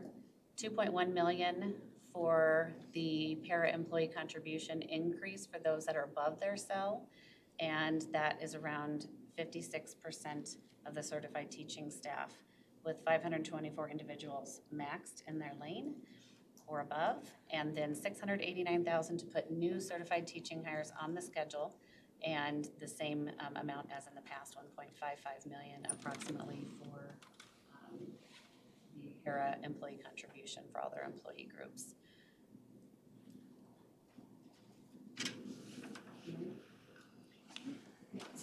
this is a summary of the options, so all of those things that we said about the 5 that you saw one at a time can be seen on this chart, which shows you the starting salary for each option, what the step increases are, so you can see how they either increase or decrease depending on the option. What the lane increases are, you'll see the consistent 5 years of out-of-district experience, all of the metrics that Amanda talked about, the number of employees who are below the step and lane cell who would be brought up to the cell they should be in, the number that are over the cell, the percentages who would receive the 1.25% to compensate them for the para increase. And then the bottom part of the chart shows all of the costs that Amanda read off so that you can see on the far right the fiscal year 2021 implementation costs for each of the options and how they're broken down by the different categories. So Board Directors, I think it would not be productive for us to spend time debating, discussing, getting into the details of each of these options. I think the intent really was just to show how certain variables change, how the salary schedule matriculates. And I certainly think I hear that para contribution, new teacher, and longevity are some of those variables that you guys have consistently either factored in, factored out, or done something with those variables to impact the salary schedules. So I guess if we have questions about that, I would suggest we could keep them at a higher level of, is there anything in those salary schedules that you don't feel reflects some of the wonderings that we might have as we move closer to making a decision? Krista? Yeah. So first, clarify, health insurance premiums, do we know yet if those are gonna increase, and do these numbers absorb that, or is that some separate thing? They do not, those numbers do not absorb it, they are not included within that, and we're in the early stages of those conversations still, so there haven't been any decisions made yet on medical benefits. Trend, is there a trend that those continue to climb? Yes. Okay. And help me out, I feel like I've asked this question and I feel like there's a possibility that it might be covered by some of the savings we've gotten from our self-insurance pool, or I guess that's just really important to me to know what that number is gonna be and like when will we know it? Because we have to make this decision in May, so. We actually, on a later slide, when we talk about some proposed options for funding the implementation of a new salary schedule, medical benefits is one of the options we'll discuss. You're gonna get to that, all right. And then one other high level question. And I appreciate all this, by the way. It's incredible, the amount of work you guys have done over such a long period of time. And I don't think we can say it enough that we really do all appreciate this. So thank you for letting me ask questions. But when I look at the numbers, you know, a lot of them are a little below, a little over 12 million to do these options. That doesn't include our other staff. So. Except for the para. Except para is included, Para. yeah. But, so when you give us these numbers, are you considering that? Because, you know, I don't wanna spend everything we have and then not have anything left for our classified. We built in every model, just in the cost to implement the 1.55, which is to address the para increase offset to all employees so that their July check won't be less than their June check. But in terms of an increase outside of that, we did not work with those parameters. We just stuck with focusing on our employee data of our licensed certificates. So I guess just for future, it might be nice to have a number, like for what it would cost if we were considering more than just trying to keep them at status quo. So for like a 1%, I know for all of our staff it's 3.9 million, but if it was just for that group of staff, you know, what it would be, just for us to consider. We can talk about Yeah. Okay, that's it. Christina? In the percentage of certified teaching employees above the SNL cell, do all of these options, when you were talking, I think I heard you say that it holds them harmless at their pay, doesn't change their pay to go down, or does it? For those above their cell, Yeah. it does not take any pay away from them in terms of if they're currently making now a certain amount, we are not reducing that to their designated cell. So it's like a hold harmless. Right. And that's why we introduced the para bid. And So it holds them allowing harmless. that, and as you recall in our last time together with former CFO Smith and our team here, what was shared is the various implementation options, and so that this would be in conversation of allowing the schedule to catch up to the individuals. And so we're saying that on this particular percentage of teachers, and these are just the licensed employees, at 2,200 people, 61% people don't fit in the step and ladder. At the first one, According to 59. the options According here. to the options that are presented. Okay, thank you. Two more, oh, go ahead, sorry, I A thought. couple of high-level questions. The last scenario that we saw, the prior board meeting, I think do you have that loaded by any chance? I think it was about $7 million was. So I can speak, so the same model that was presented at the last board meeting is presented here. It's actually option D. So the main difference being when we presented to the board last time, we did not include the 19-20 year of service that we would have to provide to all certified staff for this current year when placing them on the schedule for the 2021 school year. So in essence, giving one step added about $2.2 million to the implementation cost. I just want to make sure I'm following. It's been a long day. Yeah, so this is the same model with the 42,000, 2.5, and 3.5 was the same one. And previously it was 6.1 to place on the schedule plus the in addition for the new hire. Okay. So this accounts for that level Okay. as you look at the 2021 school year. Yeah, this is the identical Okay. one to what we saw at the board. Like It's all just these it was models 7 include million, now it's this one. the Okay. service credit. Okay. And then my other question really was with the engagement slide. So. Can we stick with the salary schedule for just a little bit longer, Susan, then we'll get to the engagement? Because I know Krista had a follow-up and Christina had a follow-up to the schedules we've seen, and then we'll get to the engagement. Then I'll do one, because I can't hold myself back. When you are showing these to others, maybe putting like education and experience, like on the top and the side, might help people who don't read salary schedules kind of follow along when you are out, talking about them. I think that might be a helpful way to help others, which is not a high-level question, so I apologize. Krista and Christina. Can we get a copy of this? I don't think we have that yet, and maybe even just attach it to the agenda session. or whatever, because I know people can see it anyway, so. And then what was my other question?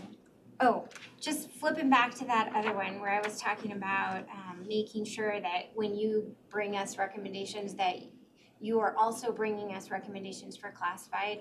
And the reason I'm asking is, and just coming back to that is because I'm thinking there could be some places like, for instance, transportation that like you may recommend that we really need to address. So I just want to make sure that when you bring them back that you're thinking about that too. So Hard to fill. yeah, it's hard to fill. Christina? So I just want to again clarify, I'm sorry if I'm belaboring this, I'm just trying to understand it. So again, look at that second to last column where it's the number of certified teachers employees above their cell. It holds them harmless to pay, and it supports the 1.25% for para increase, but there isn't an increase outside of the para increase. Correct. All the way through the salary schedule. Okay. All right, ready to move on? Finance, or Amanda? So just in closing, my portion of this, our portion of this, we've said this before and we'll continue to say this. As you know, it's a multi-layered issue. One is we talk about our licensed certified teaching staff and also the remainder of our employee groups as well. The difficulty is it can't address every employee group at once because of the affordability and sustainability piece. And it, as you shared earlier about a phasing implementation plan, it's going to take layers like that and years to rectify, knowing that it took years to create this current state. And part of what we want to ensure that we do as well is avoiding creating any other pay gap groups, as we do this with all of our employee groups. And as we focus on our teacher certified staff, we don't want to create any other unintended consequences as we move forward, and I believe you've said that as well. And just know that, as we shared before, our employees self-reported and attested to that information, so we're thankful for that partnership. I did share it takes into account one employee group, and estimated costs can change based on various variables. As we look at year to year, what individuals stay, what individuals go from what point on the schedule, what our para percentages are, what COLA looks like. There's so many layers to that.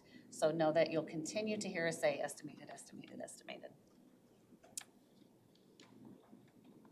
So as we talk about cost savings, I will turn it over to members of our finance team. So we went through a variety of different options, and so we'll have 3 different slides that speak to cost savings. They're organized in ascending numeric values, so the dollars become larger. And I've also organized highlighting whether it's a one-time or an ongoing cost saving. And so we have to keep in mind that one-time dollars are coming out of fund balance. That means once we've spent them, they're gone and they're no longer available.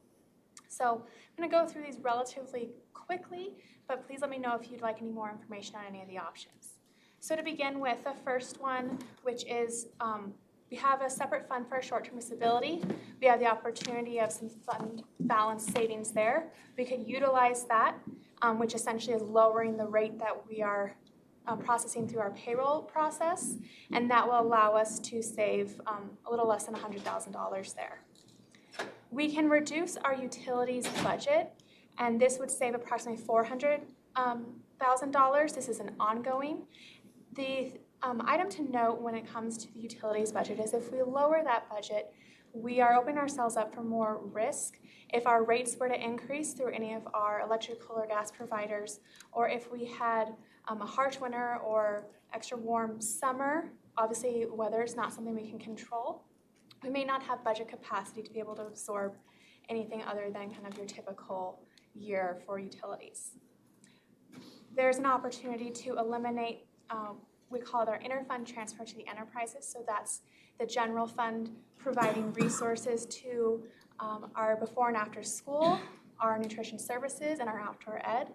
We provide these resources to those enterprises for the pay increases that were a part of the mill levy override. So if we were to eliminate that, they would then be responsible for essentially the pay increases that have already been provided, but coming out of the fees that they are assessing to families who utilize their programs. $1.2 million would be how much you would save if there was a reduction of 1 assistant principal per high school. So with our site-based budgeting model, we allocate them the resources for that. Schools may decide that they're not going to reduce that assistant principal, and they may make other budget cuts at the principal's discretion with those resources. This is simply saying that we are limiting the dollars available for assistant principals. If we were to do a 10 to 15% cut to central department staff, so this is to the salaries and benefits, so meaning positions within, not the salaries of them, but the positions within our central departments, that's anywhere from 2.4 million to 3.6 million. Please note that a reduction to our central department staff has a direct effect upon our schools because it would delay processes and support that our departments provide to schools. And then we have an option to limit the carryover that our neighborhood schools save from essentially spending less than they're bringing in for the fiscal year. And so if we were to limit carryover to the board recommended 3%, that's 6.5 million, but if we were to limit it to 6%, which is double what's in the board policy's recommended carryover, that's 2.7 million. And again, these are one time because once we limit that and those dollars being used, the schools no longer have those within their budgets. So moving on to the next set, again, these are all potential cost savings. We have an option for 2.8 million of eliminating all transportation for field trips and athletics. This would mean that schools would be responsible for chartering through private companies for any field trip or athletic transportation. Schools would be responsible for that out of their own budget. That may create an equity concern, as some schools may not be able to offer that and may be able to charter for their students' transportation for those field trips and athletics. We do have a one-time funding option here of using general fund balance. So what we have here is a 20% reduction in unassigned fund balance to a 25%, because that would allow you to spend that down over the course of time through the 23-24 school year. And that would be anywhere from a $4.8 million to a $6 million cut. Those are one-time resources, so once you have exhausted that, that fund balance is no longer there. For $4.8 million, you could also reduce the site-based budget pupil allocation by $100 per student. This is an ongoing source of funds. However, this can have a significant impact upon our schools. By the way, have already finished building and balancing their budgets for next school year. So to put this into perspective, $100 per student cut would be approximately $40,000 for an elementary school, or half a classroom teacher. At middle school, it's approximately $90,000, or one interventionist. And for a high school, it's approximately $200,000, or 2 deans or PLS level positions. And this would most likely result in much larger class sizes at all levels. We have the option of eliminating our district contingency, which is an ongoing source. It's 1% of our operating budget that's coming out of ongoing funds every year.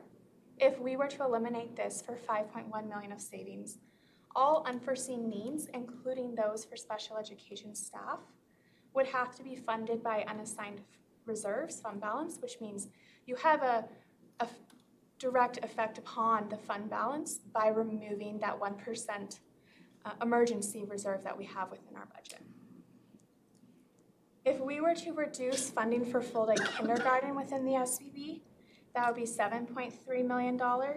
And what I mean by this is, due to the passage of free full-day kindergarten, we've had the opportunity to allocate additional resources within our SVB to keep class sizes low for kindergarten and maintain any instructional support that they need for those classrooms. If we were to fund kindergarten through the SVB like we did before that passed, just like a grade 1 through 6 student, that would be a loss of approximately $155,000 per elementary school, or 2 classroom teachers, which would result in larger class sizes at the primary grades. And then another option for potential cost saving is early retirement severance pay, which would save $10.4 million. And I'm gonna pass that over to Jana to speak a little bit more about that one. A little bit different than the other ones. It is a $10.4 million one-time payment out to those people. So it's those who have at least 15 years continuous service and at least 55 years of age. It's to get those some severance to move them out that we assume are some of those, might be some of the higher paid employees. So to fold that into the models that Josh has created will take some time, but it's a $10.4 million cost to move some of those higher paid employees possibly to retirement, and then it would change who's off that schedule and some of those higher paid employees. So it still is to be determined how much that would save in the employees that we have left on that schedule and who would take advantage of it. So if we can go to the next slide, please. So there are a few potential revenue increases that we could explore as well. So first is we could have no general fund subsidy of our general education transportation, which means that the cost is fully covered by riders through their transportation fee. The current fee rate is 50 cents per ride for general education transportation. And so if it were to go up $1 to $1.50 per ride, that's approximately $800,000 in increased revenue. If it were to fully cover what the general fund is subsidizing, meaning that the district was not providing resources for general education transportation and only providing resources for special education transportation, that cost per ride would have to go up to $7.67. So quite a significant increase. That would be $8.3 million. If we were to increase our instructional fees for elementary, middle, and high school to fully cover instructional supplies and materials, so we're talking about any textbooks, course books, writing materials, anything that they need in the classroom for taking those courses, that would be anywhere from $1.6 million to $2 million.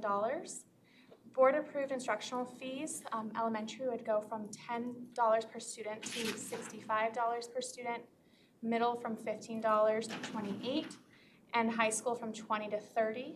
The reason why it's so much larger at the elementary is at the secondary level, they have additional course fees that are separate from the instructional fee for taking many of their elective or their higher level subject courses. If we were to include elective course fee increases averaging approximately $16 per student, that's what gets us to the higher range of $2 million.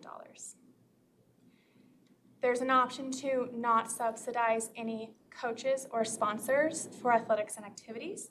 So currently, the district provides head coaches, assistant coaches, and activities sponsors for all of our athletics and activities at the secondary level. If those were to be fully paid by our student participation fees, that cost would increase. So for the full amount, no district subsidy through the general fund for those coaches, that's $4.2 million. If the district continued to pay head coaches for high school athletics and families through the student participation fee paid for all assistant coaches and activity sponsors, that's $2.7 million.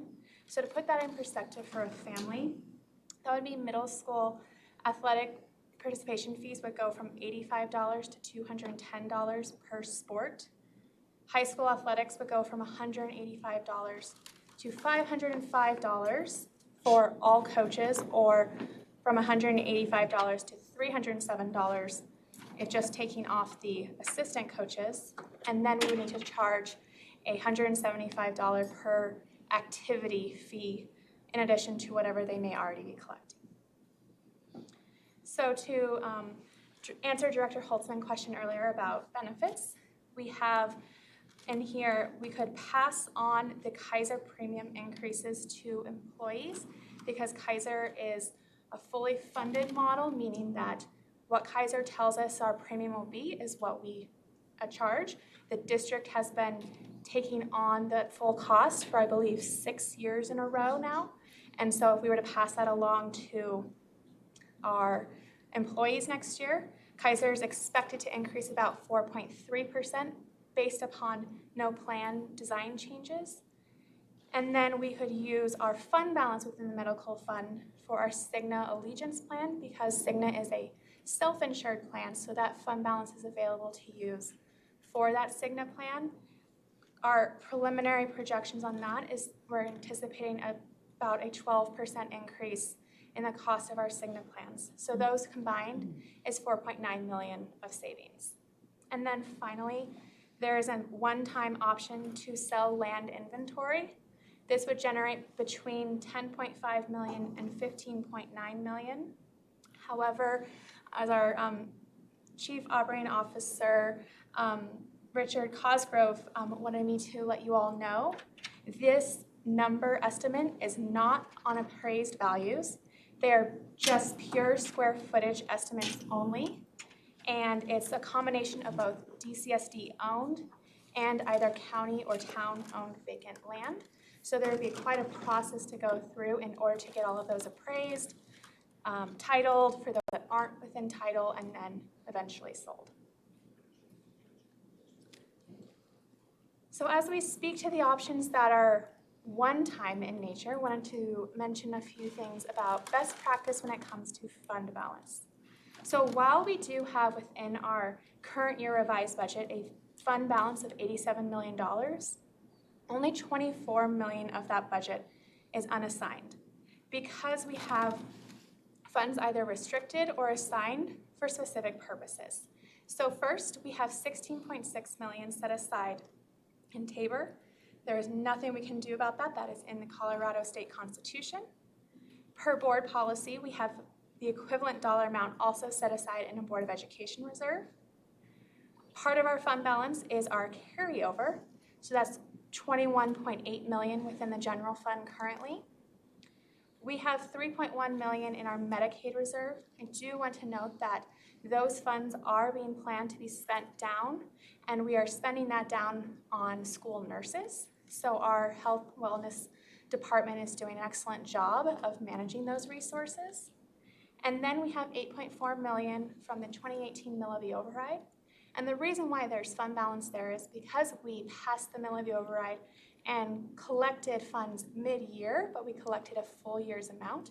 There was no way we were going to be able to spend that all within less than 6 months for that first year. And so we have intentionally set aside reserves for counselors and career tech. As the counselors, we are spending more on counselors for the 85 additional counselors than we had planned out of 40 million. And then the career tech, we've been consciously planning that, and the planning phase doesn't cost as much as the actual implementation. And so that expense will increase and be fully spent very shortly. When we look at our total general fund budget, compensation is 86% of expenditures, and DCSD payroll, including benefits, is 35 million a month. So those are just two things to put into perspective as we look at these reserves. It's not much when you spend 35 million a month on payroll.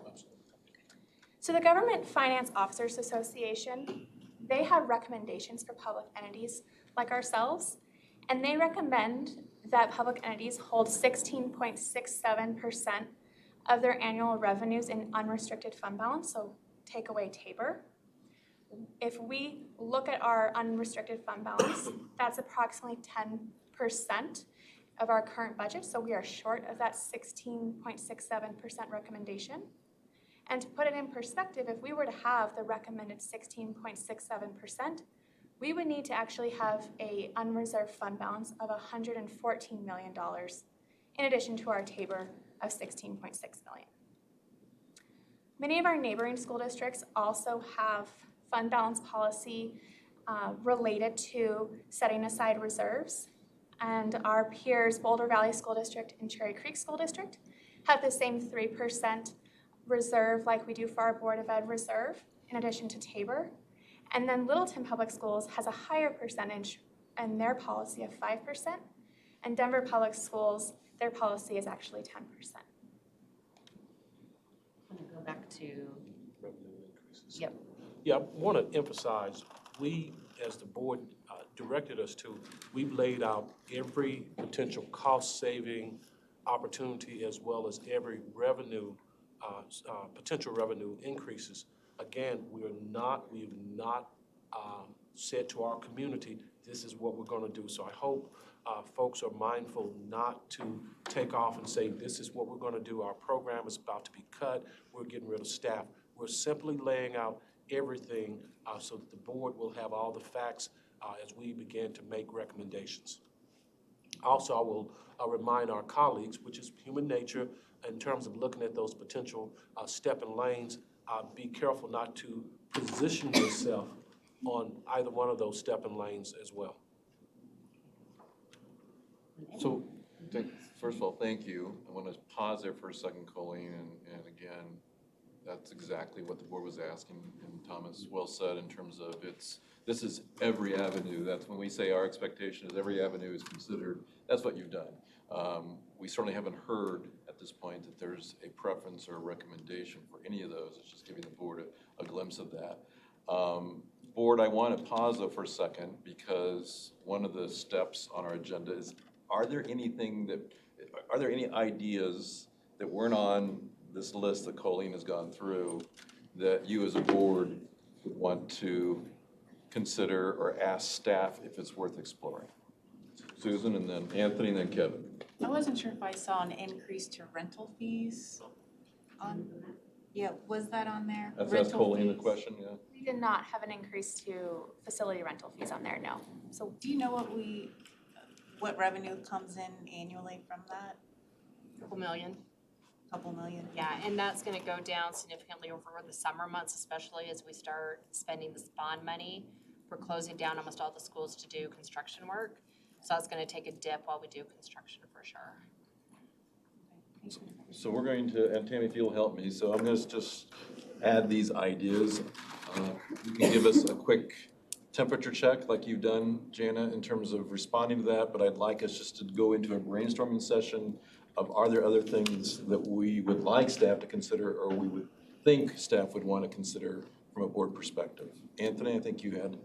Yeah, and I know there would be certainly a cost to do this, but I would like to explore the idea of the loss of projected neighborhood funded pupil count. So we lose 800, however many students a year.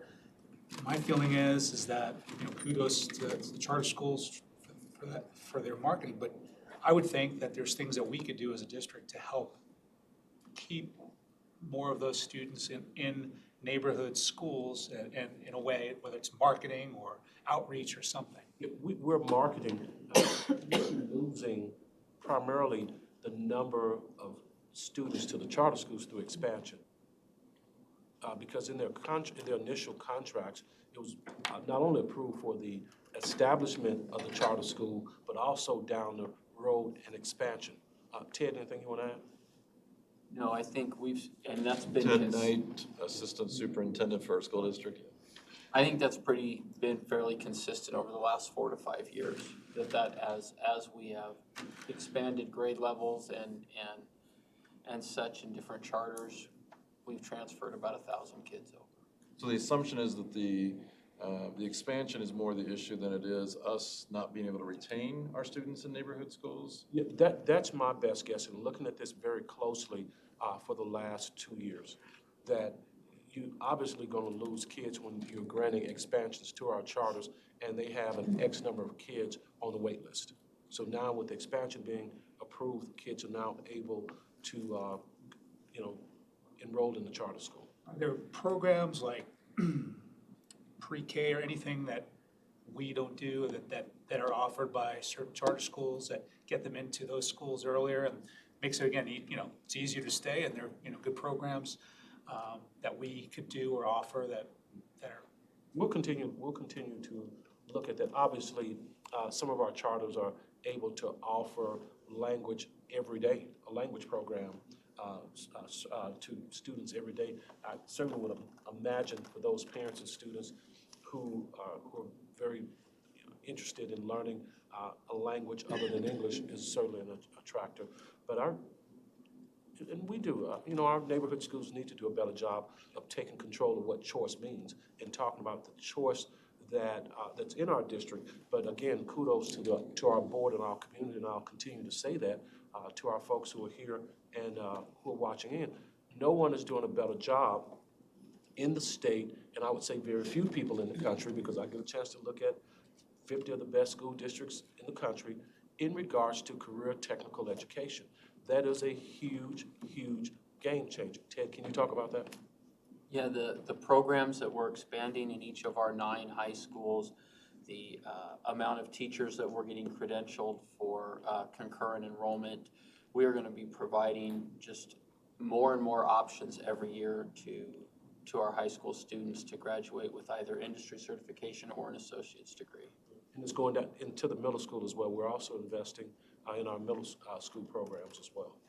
So to Anthony's suggestion, I guess I hear 2 parts to it. One is, are we doing enough marketing to retain and recruit students into our neighborhood schools? Is one of the big questions. And then are we clear about why a student does not choose his or her neighborhood school? Do we have clarity about that? Whether it is the foreign language, whether it's something else, but I think that's what you're suggesting in a bigger picture is, can we get clear about that? Because there may be something there for us to recruit those kids into our neighborhood schools. Absolutely, and I'll go on record tonight in saying this. We're losing our students, but if you look at this in totality, it's not a huge number of students. Well, mind you, for tonight, I just see the 4.8 million, Right. So I think of it I know.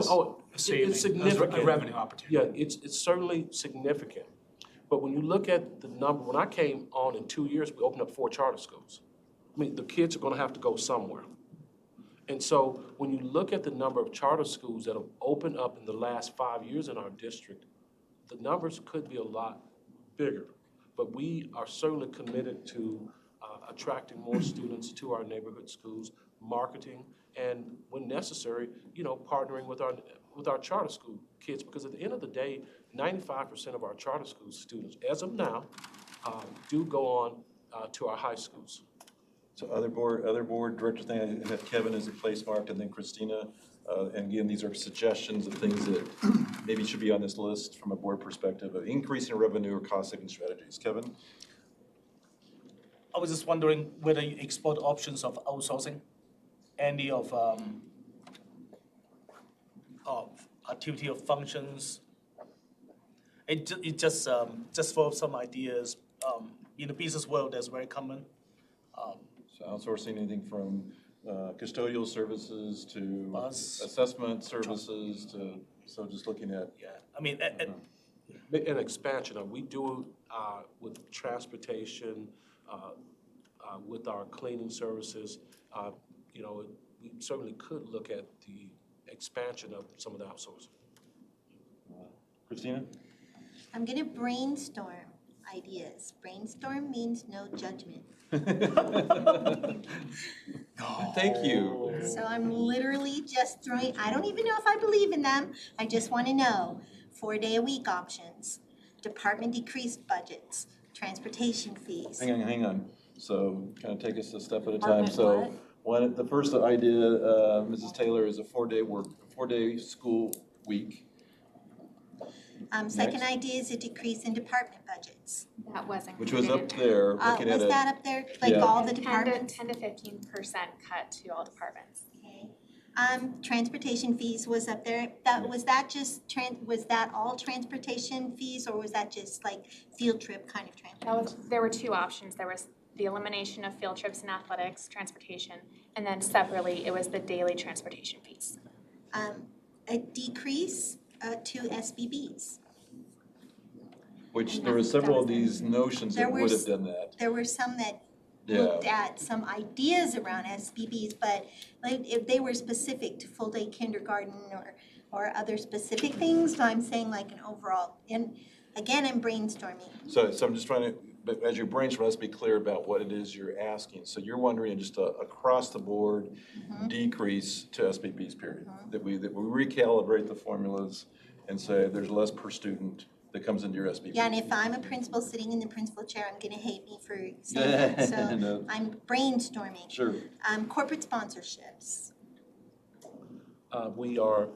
Thank you, we're working with the foundation. And the only other one I had, and these are just little amounts, but they are amounts, for us to consider CTE costs, IB costs, EL costs. But do schools take that on in their SBB, or does the district take that on? So I may just say it in a different way in that it's really looking at fees. Are there more fees that we can pass on Or with those models, programs? yeah, so like the IB costs $10,000 per school. So we have how many IB schools, and who pays for that? We can EL supplement costs. that. We supplement that into their SPP from a district level. So there might be a strategy recommendation to look at if we don't supplement. Would that be a cost savings that would help? And then the only other question, and it might not belong right here, can we look at comparison charts of other school districts with each one of these options that you've presented? So how far different do they look? Sure.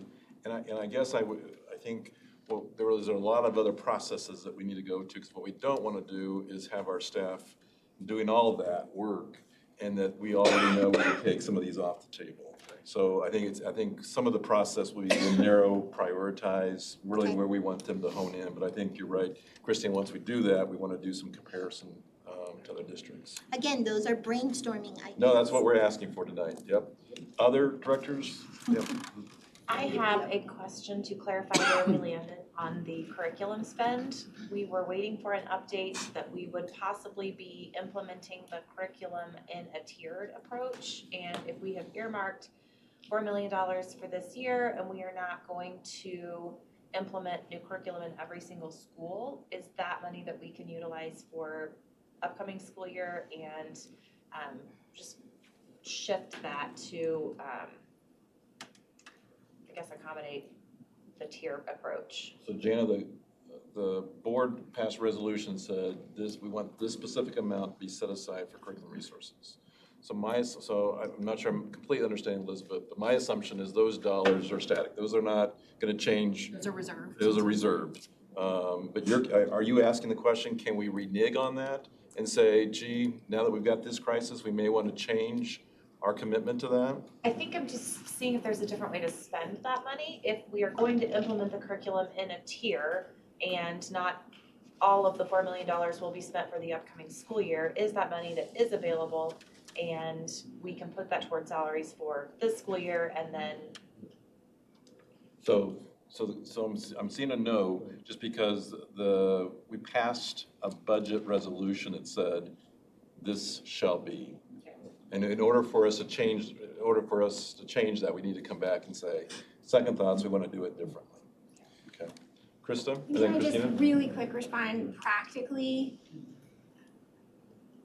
So one of the reasons for, I think the suggestion for spreading it over 3 years was so that principals wouldn't have to make quicker decisions than they were ready to or implement more than they wanted at the same time. So we wouldn't want, in my mind, we would want that to still be earmarked because otherwise everybody's gonna hurry up and try to grab it this year when it might not quite be the right time for them. So that's just one of those considerations for why I think we started talking about over the 3 years.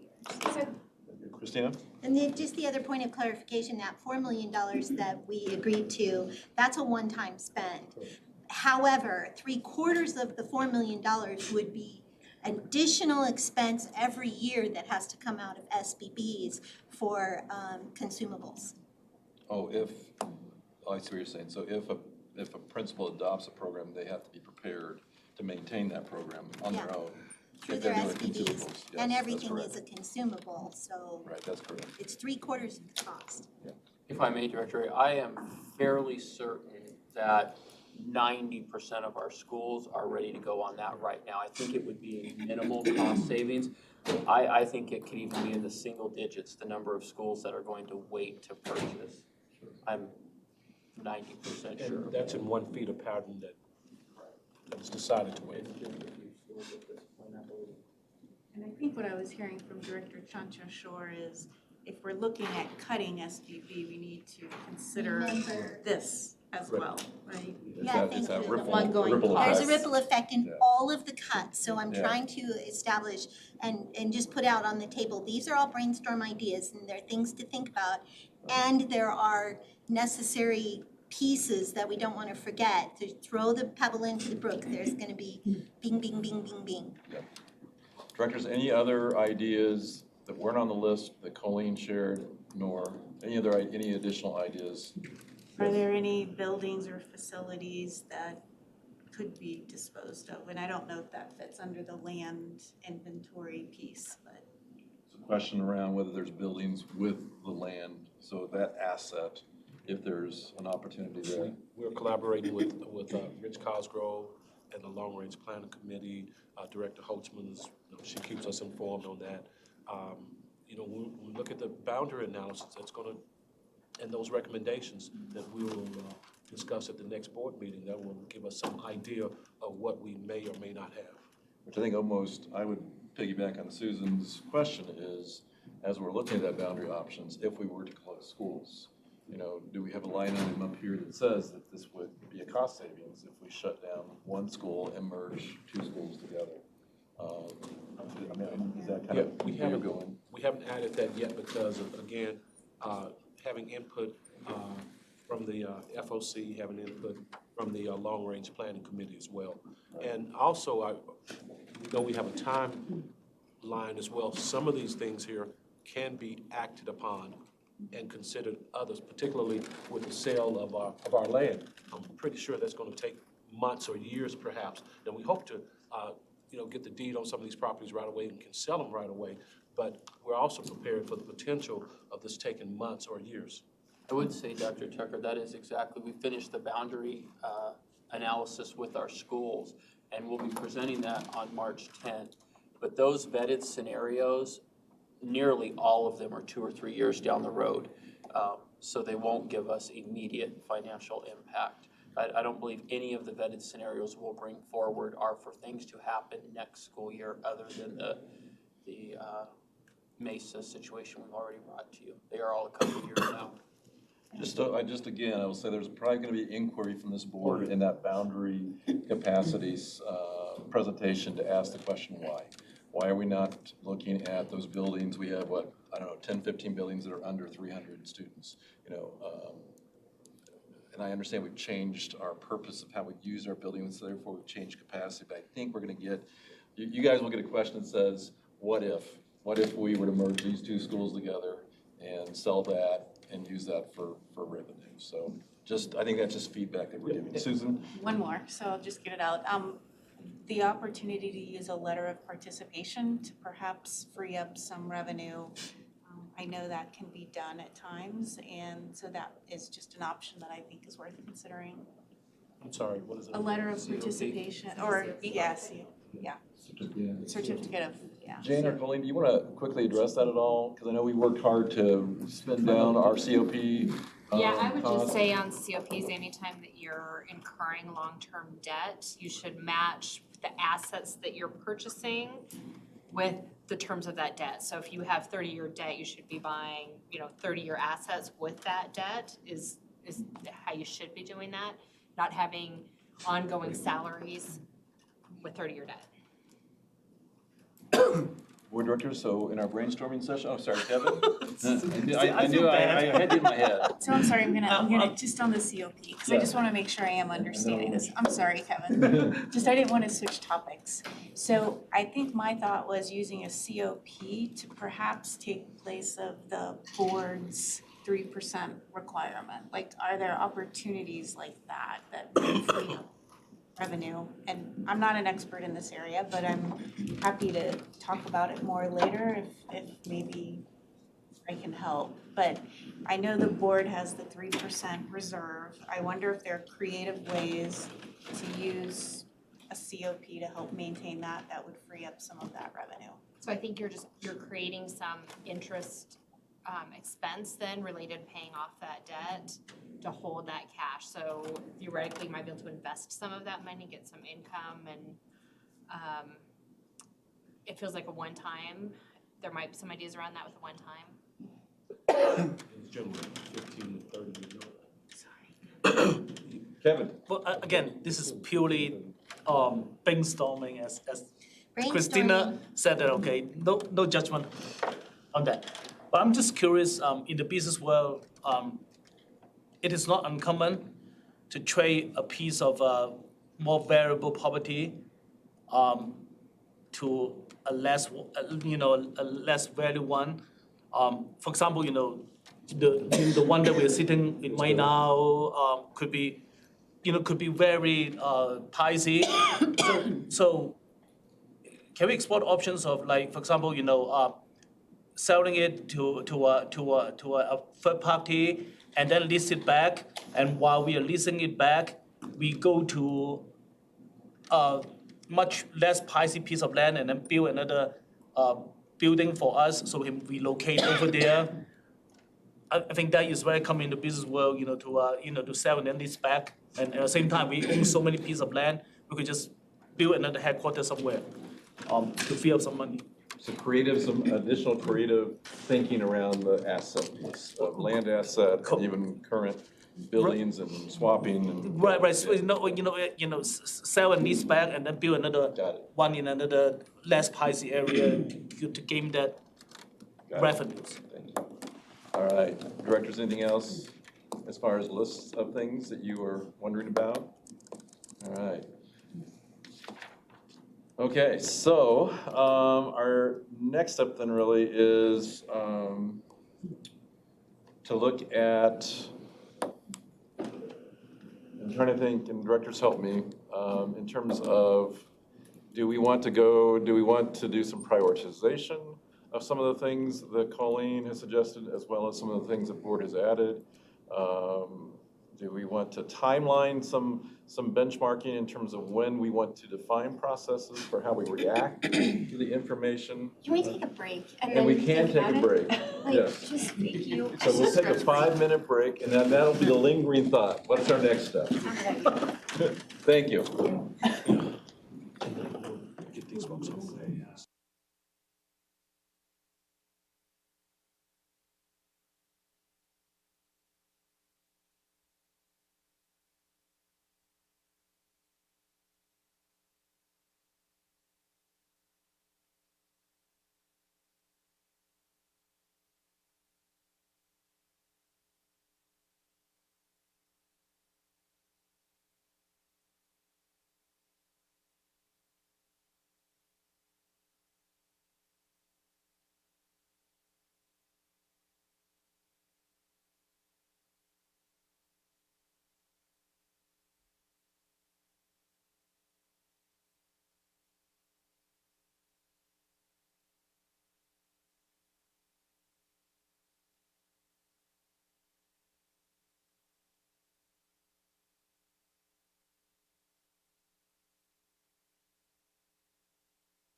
processing. So I'm gonna start scheduling time in the middle of the day on my calendar to go.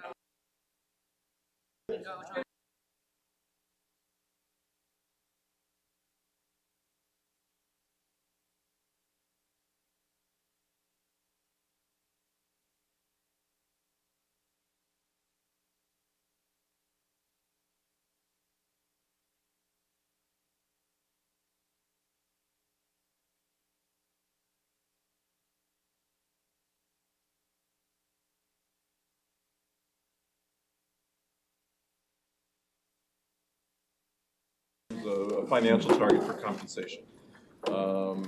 We certainly have seen scenarios that are north and south of the $12 million mark for just licensed staff.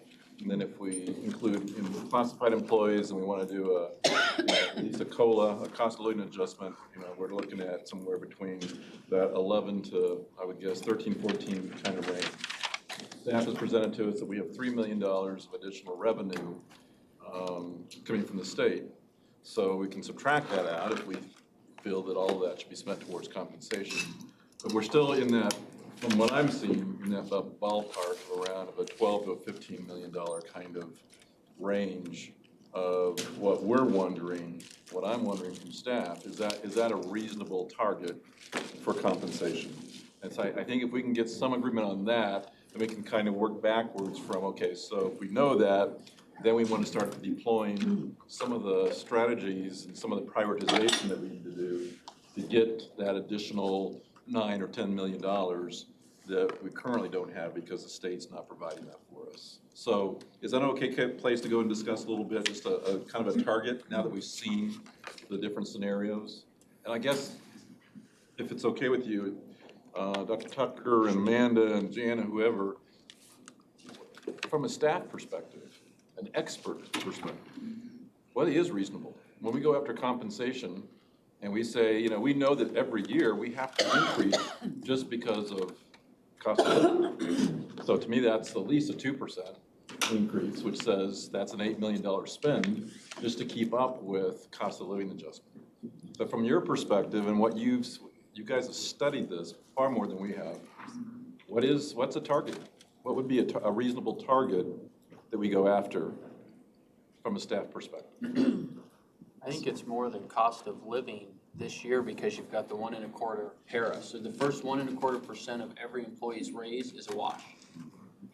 So you would add to that cost of living, so you would say, let's say 2 plus the 1 1/4, so now we're at 3 1/4. So in order to get 3 1/4% of an increase across the board for staff is how much? What's the total price on a 3 1/4% increase across the board of additional compensation that we would, or additional funding we would need for compensation? 12, right, 3.9. Say it again. 12.5 million. Good.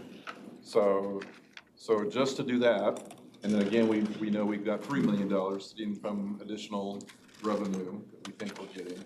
So we're still at that $10 million figure. Is that agreeable? I mean, staff, I guess I just want to look at all of you and say, is that a reasonable target? I think we've done the easy stuff over the years, so we've done the easy things. There's no right number, it's what do you want to sacrifice to do this? And so I think there's sacrifices that have to be taken into account as we make these decisions. So I don't know that we know what that number is, it's what's the priorities of the board. Well, and I would argue a little bit with that. I mean, I think you're right, because we certainly want to be in charge, large and in charge. But I think there's also expertise that you guys bring to this table. It says, based on the trends we've seen, it is reasonable to be going after an additional 3% for compensation. Based on, what I know as a compensation specialist, it is reasonable for staff to expect that they get a 2% increase every year. So I guess that's kind of what I want to hear before I hear board directors weigh in. I really want you as the experts to throw out something for us. Okay, and we spent some time thinking about this. I start from this perspective, that no employee's take-home pay should be less than the previous year. which means that we ensure, and these are increases, whether we decide to call them as increases or not. These are increases. If the board commits to covering the para costs, that's equivalent to a 1.25% increase. To ensure that we're keeping up with the board's goals, and I've been thinking about this, at a starting point for the 2021 school year, we allocate $5.5 million. That's still $2.5 million over what we, over the $3 million that we're projecting to have. So our starting teachers' pay stays at $39,000, approximately $4.8 million. It's going to cost for the 1.25% para employee contribution increase for all employee groups, and approximately $3.3 million for our certified teachers and $1.5 million for all other employee groups. This ensures that no employee's net salary is below what it is the previous year. And then $250,000 to $700,000 to place new certified hires on a future schedule. Can you say that one more time? I'm sorry, but I'm just trying to take some notes so I can.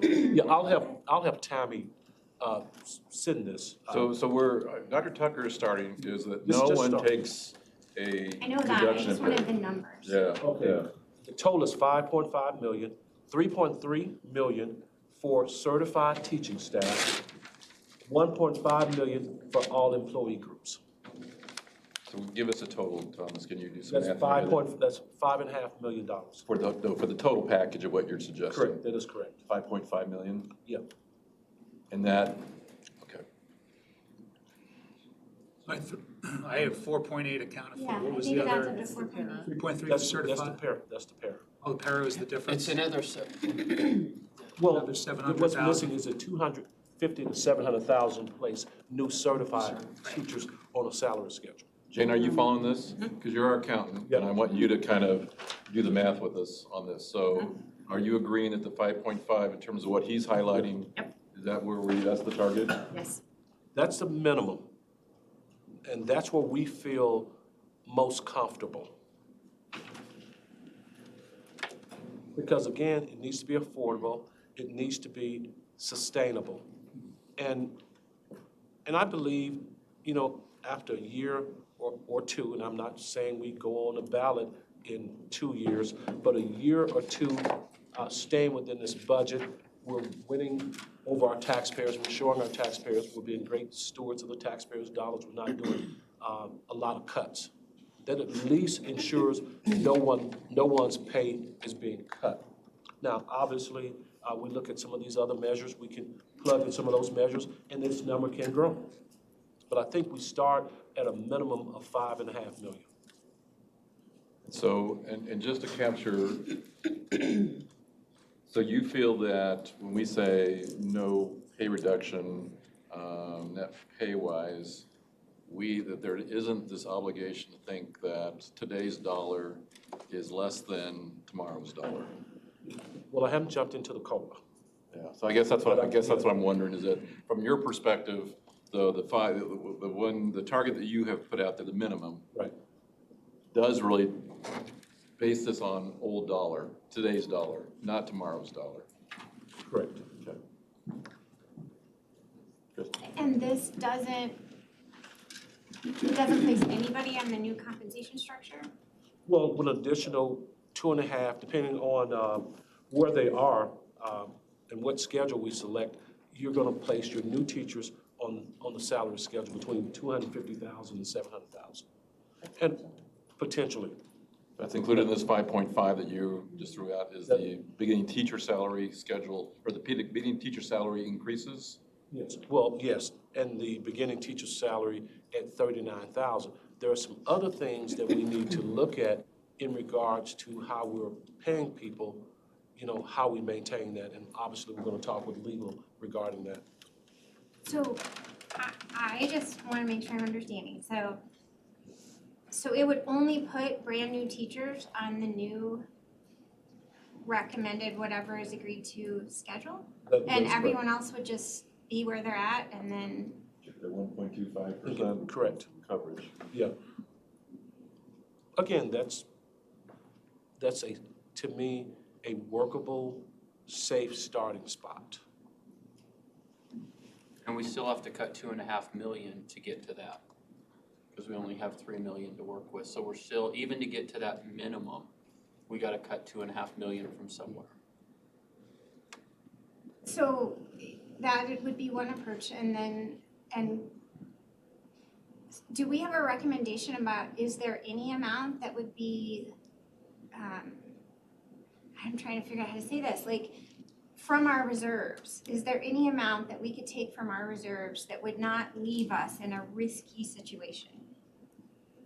I heard 25 million, we could spend down 20% of our reserves without feeling we were putting the district at financial risk.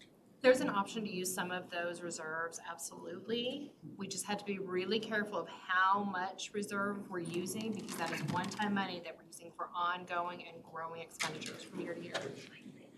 And I want to make sure that, you know, it will not jeopardize our district's, you know, great bond rating, okay? And again, we need to look at the long-term sustainability. And how does the community perceive us if we overspending the money that we don't have? And affecting, you know, our future ability to ask them for more money if they think that we're not financially conservative or responsible. I know Amanda's gonna say something, and I'm gonna talk about my weariness when it comes to the reserves. So this is relative to reserve conversation and ongoing costs. So when we talk about ongoing costs, what we don't want to have happen is put together a salary schedule that then we can't fund and people stop right there. Right. We just can't do that. So, I mean, I would think the information that you provide as far as potential areas to save or opportunities to, thank you for that, by the way, that was really, really excellent. To me, I would think the first point we would start with would be anything that would be ongoing. We wouldn't want to go into, I don't know, reserves. I mean, to me, you'd want to look at it, because otherwise you'd risk next year, what would you do with it? So I don't know, that's my. And that's my big concern as well. I mean, the community, the board, have done exceptionally well to have the credit rating we have, which impacts your borrowing amount or spending amount with your MLO and your bond. As a matter of fact, we were lucky enough to sell our $250 million in bonds and get $300 million because of our great credit rating. We're trying to, again, we talk about reasonable requests at reasonable intervals. When we do go back out, we want to go back out for a bond and an MLO at the same time. And we're structured now, when we do go out for another bond, it will not be an increase on behalf of taxpayers' taxes. Of course, we always explain, if it doesn't pass, you'll get a few dollars back. But nevertheless, it's not an increase. So you want to go out for cost-saving measures for an MLO and a bond at the same time. And speaking of that, the reality is this: to maintain a salary schedule, you need to be a levy cycle district to go out could be 4 or 5 years to replenish that money, or your staff members have to be prepared for cuts. And those are just the two realities, and I want to put us in a safe position, yet honor our great support staff, our administrative staff, and our teaching staff for the great work that they do, but ensure that we maintain the fiscal stability of our district. And you're right, Director Graziano, we can increase this perhaps by looking at those things that will be ongoing, but not be in a position where we go out 2 or 3 years from now, I'm not saying we will, and we're having to make cuts, major cuts to student programs. One thing that we talked about, and I think Colleen mentioned specifically with the fund balance, is that we would want to take any one-time monies and basically divide that by how many years we think it's gonna be before we get new revenue, because you can't spend one time forever. So if we need $1 million a year and we think we've got new revenue coming in 3 years, we need $3 million. And so if you look at that fund balance and say we could take 6,000 out of it, but we think it's gonna be 3 years before we get new revenue, we can only plan on $2 million a year. So I just have a comment. So all of the things that Douglas County School District does, and one of the reasons I was indicating brainstorms, is all of those things are costly.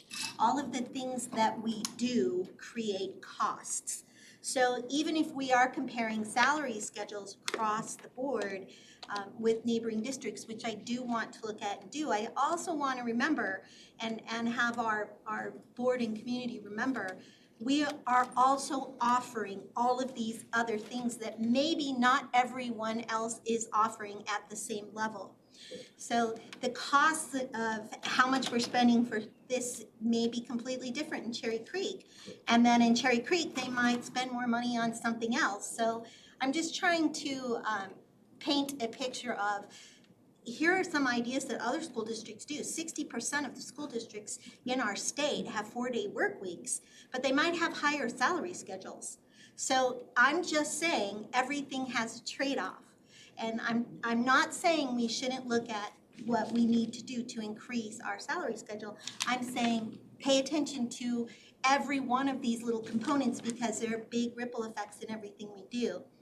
I think what I'm hearing you say, and I want to clarify for myself, I'm hearing you propose or possibly propose that we look at this $5.5 million as what you're recommending to keep everybody at a slight increase to absorb the cost of para and begin to then put our new people on to the new step and ladder salary schedule. So what I would want to hear after this is, okay, that's year 1. Then what's year 2? What's year 3? So we do have, everybody can look ahead and say, well, by year 5, it'll be fully implemented, or it would cost this much to be fully implemented. And we've begun to run those numbers as well, and that is the most conservative approach, and in my opinion, and the most realistic approach to get there, because there's, even if we had $14 million for our teacher salaries, and I wish we did have that, we still would not be able to put all of our teachers on the salary schedule. So it's gonna be a progression. The board, I guess I want us to stop with, at the point of, you heard from our superintendent, you know, this is the starting point. This is a target. This is, he's heard loud and clear that we need to also see the bigger picture that says that there's, you know, multiple years to this recommendation that they would need to bring back to us for us to even begin probably to really feel comfortable with that. But I guess the question that I'm hearing that Dr. Tucker needs to hear from us is that the number that we should start at? Or as a board, would we want to encourage staff to go higher in terms of the number that they should be targeting session? So this is my concern. We sat here tonight, we looked at all of these scenarios that were based on $12 million.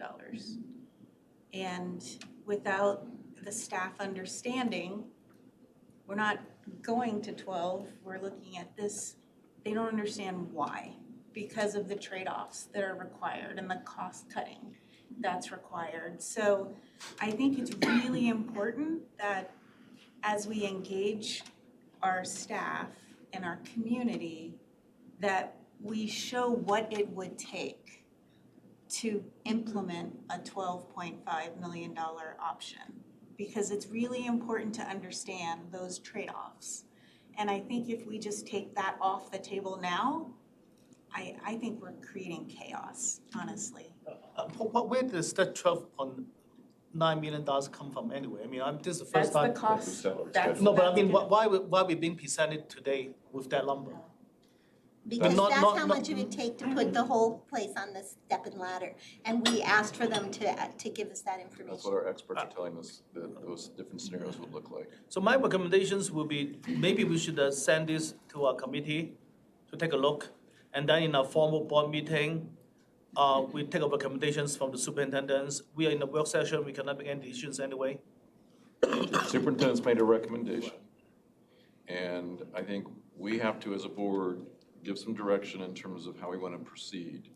And Susan has brought up the notion that we also need to have a scenario mapped out for us. What would it take to get us to that 12.1, 12.6 or whatnot, what would that take? So that we have an understanding of the best case scenario would be this, best case in terms of compensation. And the safest scenario is what you just presented, Dr. Tucker, is the 5.5.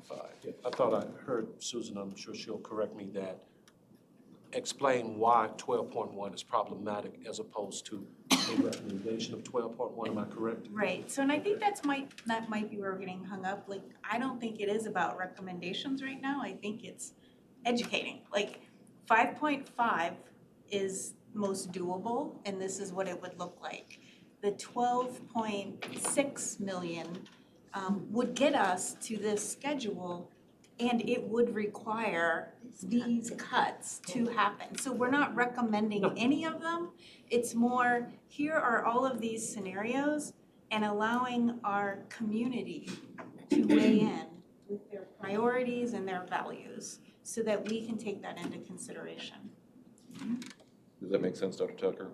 In terms of, because I think I think you're right, we want to show that it's problematic, but I think we have to put some detail to it to show why it's Yeah, problematic. and we have before, the recommendation, as Director Meeks said, comes back to the board, we have some opportunities to get input. We need to encourage people, when we have these employee council sessions, and we have the superintendent regional meetings, we want folks to show up.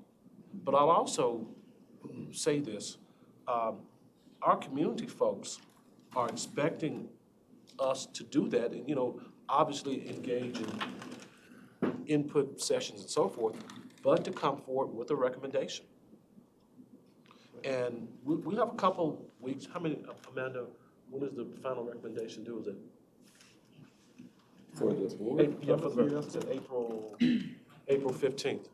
So, I mean, we don't have, several months to do it. We'll have an opportunity to continue to socialize this with the community, but at some point in time, we have to make a recommendation and then go forth.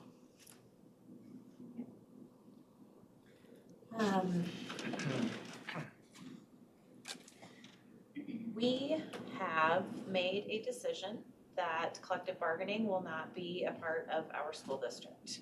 And it concerns me significantly when we say we're going to take decisions about pay cuts to our community. When I look at how I would individually be impacted by a raise in my child's bus fee from 50 cents to $7.57, I'm going to say as a community member, yeah, I don't want to pay that, and I'm going to see it from my perspective, and we have a significantly larger community than we have number of teachers.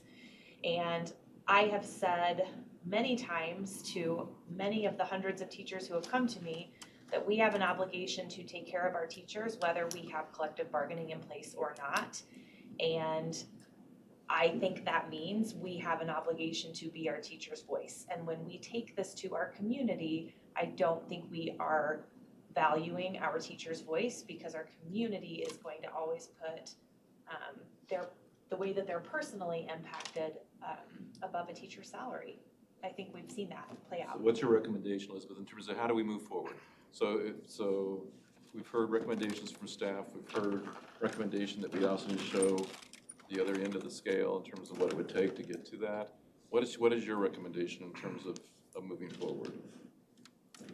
I hate it when people present problems without solutions or ideas, but I see our teacher voice as a significant hurdle in this conversation. I think that it would be unfair to our teachers to say to our community, would you rather pay $500 for your high schooler to play volleyball, or would you rather pay your child's math teacher more?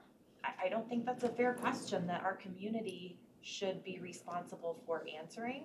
And I wish I had solutions, but that is certainly. But you're questioning when the community should be engaged with whatever the decisions are. So I think you're going down the road of when does the community get to weigh in on?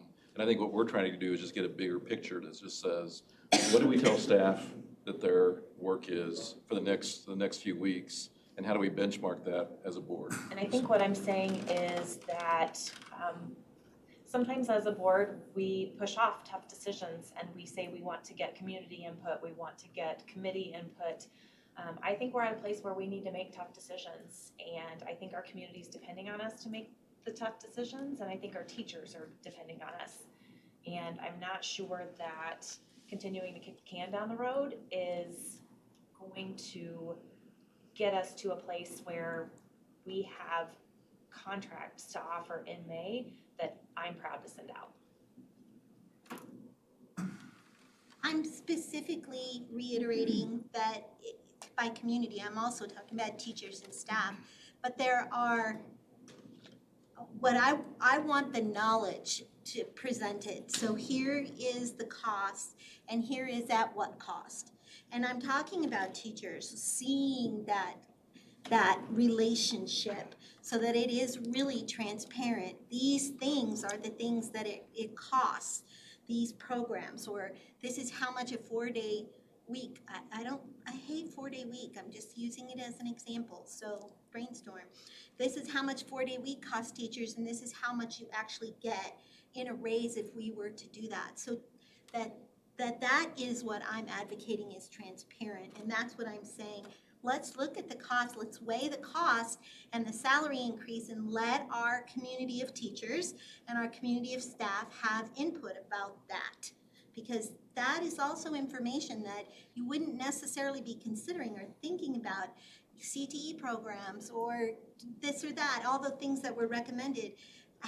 What part of that impacts them also? It also impacts them if they have less FTE or less SBB. Those are impacting them too because it impacts the school. But I want everybody to know that it's not just money that's going to come from the sky. It comes from somewhere. And here are the options of where it can come from. And what other options do people think that there are? Let's explore those. Yeah, just to weigh in a little bit more with the engagement piece, I know we've gone and we've had all of those input sessions and the surveys and all of that, but that was all before the salary schedules have now come out and are being, made available. Like now you really have to start all over again, right? And you're asking, weigh in on this. Are there better options for things to cut in order to have a better scenario available? But I think because we don't have collective bargaining in place, you have more education that has to be done. And without doing that education, it's really, really challenging because people do not understand. What they understand is we just passed 5A and 5B. Why don't we have this money? And I don't want to, I was an advocate for the state level funding to help explain it's a bigger problem. But people don't understand that. And without helping our staff and our community understand the reality that our system is operating and has cut $600 million over the past decade, and we have added a little bit back with MLO, but people think that MLO solved everything. It's kind of like marijuana money, right? Didn't you solve it? And without the education component happening, we're never gonna get support in the future, They're gonna say, well, look, you're coming back out asking for money. So I get that it takes longer and it's more painful, but without the education component happening, I don't know how we're gonna be successful in the future. Kristen and Kevin? Yeah, so I need more time to process this because quite honestly, we've been working on a new compensation schedule for over a year and a half and focusing on that, and so much input has been gained and so much work has been put into it. And then to hear for the first time tonight that you're not really recommending doing it at all, except for new hires, if I'm hearing you correctly. That's a big change for me, and so I don't even really know where to go with that right now, other than to say, I would like to see us I need more information about why it would take so long to create revenue out of unused land. Because if we already have titles, which I know we should have to some, and I understand the challenges of one-time funding, but I also think that if we have a plan, and I keep hearing, and I totally agree that we need to have the mill levy cycle in order to be able to really fund this. If that's our goal, then is there a plan that we could use, that we could put together enough? And I don't want to put our district at risk. And you know, I'm throwing this idea out here, but I might end up voting against it. But I guess I'm kind of reeling because I didn't have any indication that this would be the recommendation. And I don't doubt that maybe it's not the very best one. It's just, it's new to me. So I'm kind of in my mind fighting against it and thinking, well, I know we can sell land faster than 6 months to a year, and isn't there some plan to get us to 2024? So I guess for me, that's where I'm at right now, but I just need more time to think about this. I appreciate that, but I want to be absolutely clear to everyone in this room. This is a beginning. The question was asked of me, what are my thoughts? And I said, these are my beginning thoughts. And I not the final appreciate you sharing recommendation. them because But what- we want your expertise. I just hadn't But heard them. what I want from the board tonight, what is your target? I mean, this is our beginning estimation, and a lot of time and sweat, equity, have all gone into this. But as we started tonight, what's the target? And I think it's only right that the board gives us a target. Was it 12 million, 15 million? Let us know what the target is, and we'll present it. Kevin and Anthony. Well, I think it's important we respect the process and we respect our committee, our board committee. FOC are specifically tasked to look at these sort of things. And when you are looking at 86% of our budgets that's going to the employee compensations, if we left them out and say that, you know, we don't consult you and it's our job, so we don't need any committee anymore because in a nutshell, we decide every single things anyway. So I am strongly suggest and recommended to have, and DAC by statutes, by the state statutes, need to look at those kind of things, you know, the budgets. So and also they are wonderful, you know, people, a group of people who give us a second set of eyes. They are highly regarded, wonderful individual that can help us to give us, you know, advice. I strongly recommend that we get them involved. And as Dr. said, that this is a cycle we need to go through, and this is just the beginning. We must get a committee support if we want to get from point A to point B in the future. Okay, Board Director, let's just cautious, let's focus on new ideas. I think we've heard the same ideas over and over again, so if there's new ideas, let's say them. Anthony? So I agree 100% with Kevin, that's an old idea. But I would ask, my ask is you laid out these options. Let's come back to me and the board and say, what it would look like for 12 million. You've given us the one that you think is the bare minimum. Show us what it would look like if we went all in, and that way then we can look, have a judgment on as to maybe coming to somewhere in between there or going low, to where you started. To me, that's the route I would go. I agree with Susan, like let's at least put out the big number as to all those, what that would look like. You can always ratchet it down. That would be my. That's what I have heard too, and so, is that doable for staff? That is doable. Can I ask a clarifying question, because I've heard Director and Director Holtzman both mention it. If your interest is still in a 2% COLA raise for non-teachers, that's about $1.25 million per every 1% raise for non-teachers. You're gonna add another 2.5. So if you want to look at one of the $12.5 million teaching packages, you're gonna have to add another $2.5 million on if you wanna hit COLA above the para for non-teaching staff. So we're looking at an all-in of about $15 million. was exactly my question, with the addition of, what is the 5.5 that we talked about earlier? Is there any overlap in the 5.5 with the 12? Or to really address this, are we looking at the 5.5 in addition to the 12, in addition to? 15 out the door. It covers a para, it's totally separate. The 555 only covers para. Yep. And maybe some new teacher Yeah, correct. on the salary schedule. So the 12 encompasses the 5. Yes. And I would say too, so we built several of these scenarios with $12 million just to kind of, you know, the end goal is always to get as many people, as many teachers on the schedule as possible.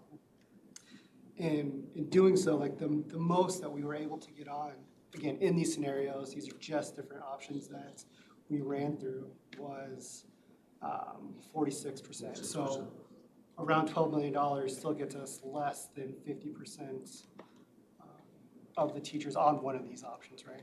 So getting more people on the step and lane schedule is the ideal situation. It's just going to cost.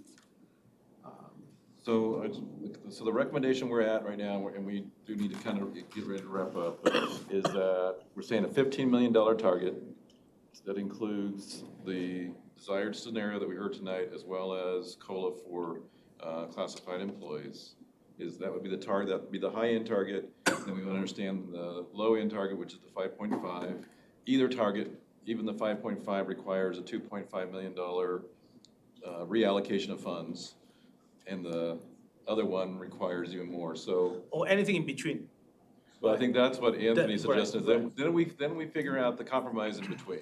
But let's get the best case scenario, the minimal scenario, let's get that on the table for the board, and then we can begin negotiating. Is there something in the middle? Does that capture a board? Just Krista? one more time, the health insurance premiums. We haven't added that, and then also with the 5.5, we did not include, that does not include the COLA. So Jana, the health premiums though, and I'm still confused like Krista. In our upcoming budget, is that considered in compensation, or is that already a line item that has already been budgeted for? That's outside of these scenarios. Okay. So any increase that we would have would be a different budget line item. Okay. But there are scenarios in here of using some of that fund balance within the medical fund or passing those increases onto the employee, which would decrease their take-home pay at the end of the day. So ballparked in terms of including premiums, absorbing premiums for our employees again for another year would be what? Ask that question again, I'm sorry? So what would be a benchmark in terms of what you would anticipate? What would you forecast that we would need to have to continue to absorb the increasing premium costs? I don't know if I have that number. Do you have that I think number, it's about Josh? 4.6 million. So we're still looking at an additional 4.6 that we haven't even. The premiums, absorbing the premiums. As I'm thinking back, that first slide that Colleen showed that was kind of jumbled, normally when we've seen that every year, one of the costs we would already have baked in is covering the cost of insurance premiums. Yeah. But we're saying it's not in these scenarios. Correct, it's not in there yet, so it would have to be on top of. Right. And Jana, you're saying an estimate of an additional 4.6 million would be what we would anticipate if we Right didn't- there, so the second to the last. That's if we pass it on to employees, we would save $4.9 million. So that's what we would anticipate that we need to build in order for us to maintain absorbing that. And note, as we look at these options, whatever option it is, this is just to place people on here. That does not include any kind of hard to fill or special group, special employee group recognition for specialists. This is just to place people on. So we still don't have I'm still unclear on the number. It's rising. Just so, And I think we were up to 15 million to include classified with COLA, now we're adding another 9 million in to include absorbing premiums, so now we're up to like a $20 million And now package. with additional hard to fill funds. Those are factored in too for the new hire cost. It is factored into Correct. So there would not be additional. no, not for new hires.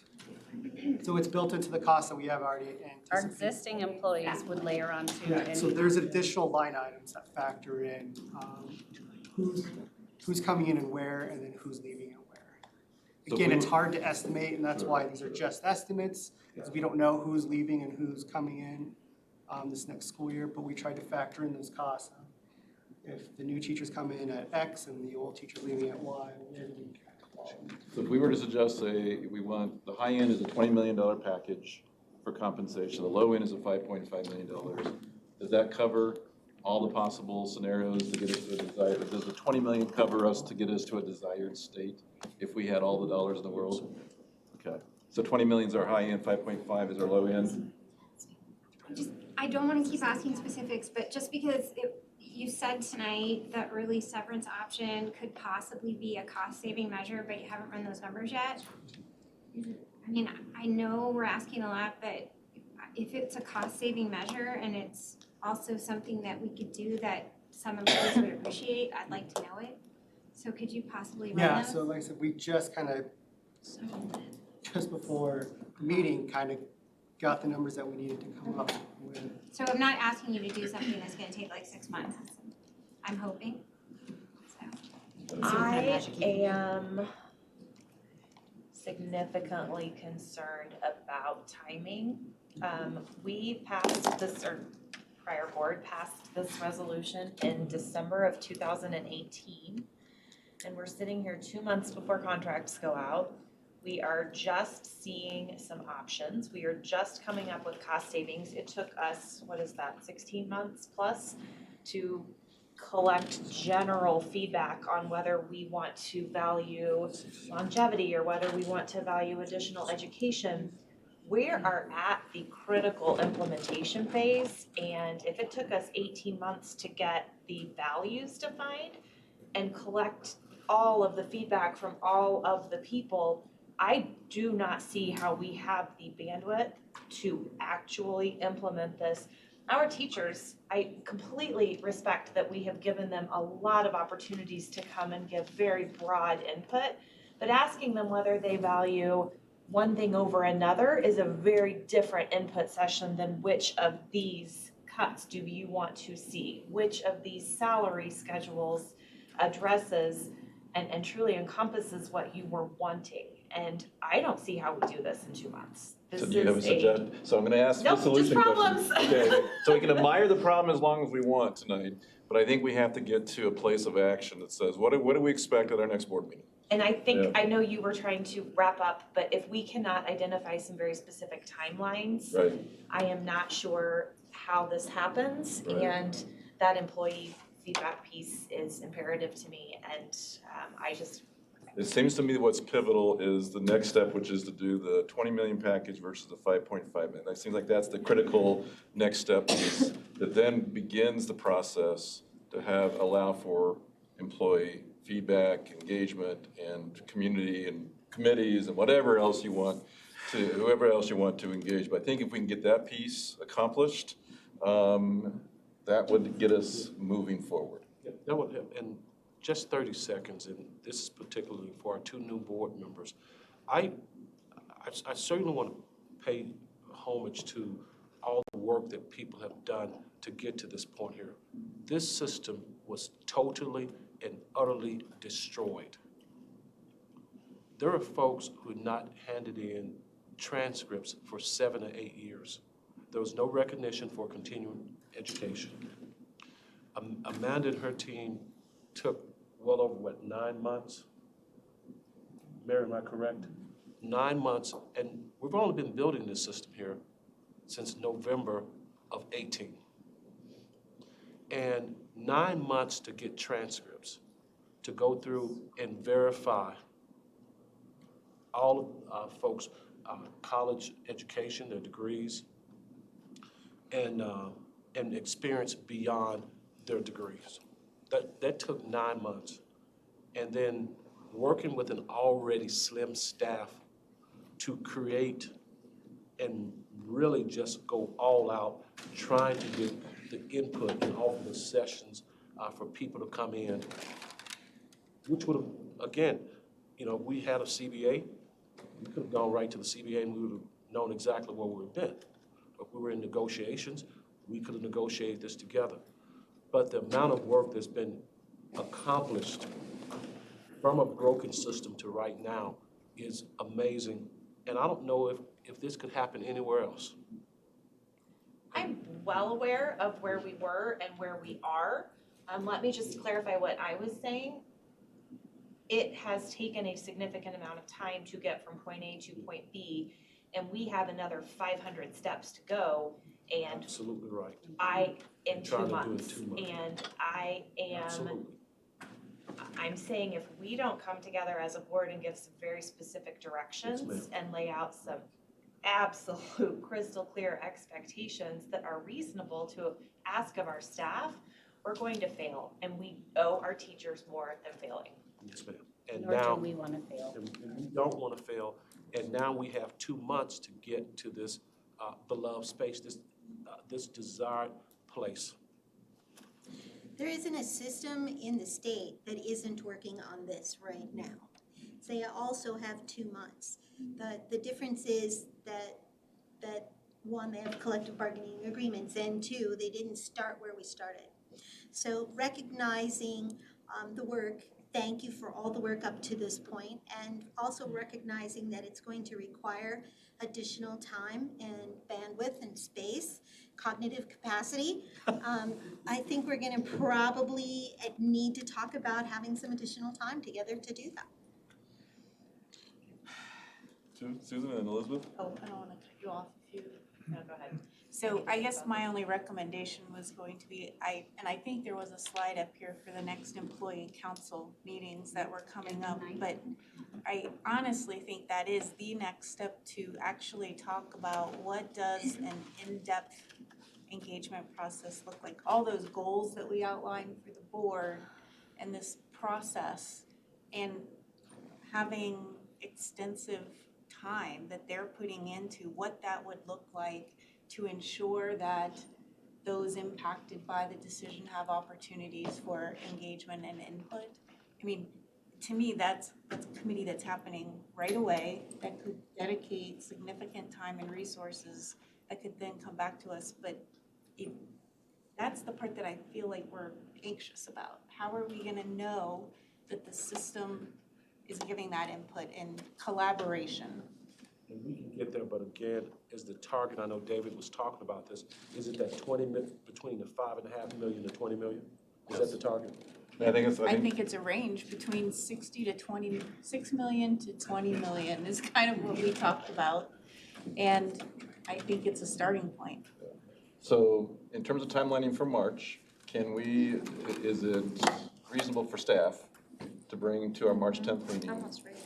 the 5.5 versus the 20 million scenario? Can I interject for 1 second? Yeah. It's not 20, so I knew that was not right. So last year, our benefit increases were 1.3 million, is what was presented to this board in May. And the year before was 2.27 million, and that was inclusive of the para increases. So I think we're at about 16.5. So why did we come up with a 4.9 on the slide? I do not know why we would have got that savings, but I went back and looked at the past several Mays of when Scott would present, here's what we have to add to our budget so that our employees don't face premium increases. It's 1.3 to 1.5 million. So if you add 1.5 onto our 15, we're at 16.5. I don't think you debate the number, just say that lower end and high end, right? I mean, And you hear the principles of what we Right, want to right. have addressed, whether that's absorbing Right. increased premiums or increased para. That's the factors we want to have considered. So can March 10th be that target for us? And I'm looking at Jana as well, because we also like to have you give us your best shot of how do we get there? Because you've given us, like Anthony said, some excellent things to consider. You obviously know what our values are through what we've talked about tonight, as well as our board goals.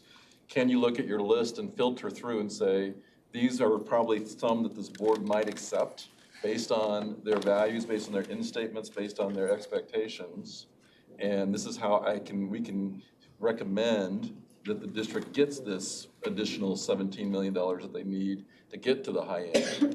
Or this is what we need to do to get the additional $2.5 million to get to the low end. So I guess my question is, can we have that kind of a scenario conversation at our March 10th meeting? And then that would give, and then I think Susan has advocated over and over again for the engagement piece that we want to hear at our following meeting once those high-end, low-end kind of scenarios have been out there and people are educated about understanding the why. Then we want to start hearing about how do people respond and react? Are there other ideas that we haven't thought of?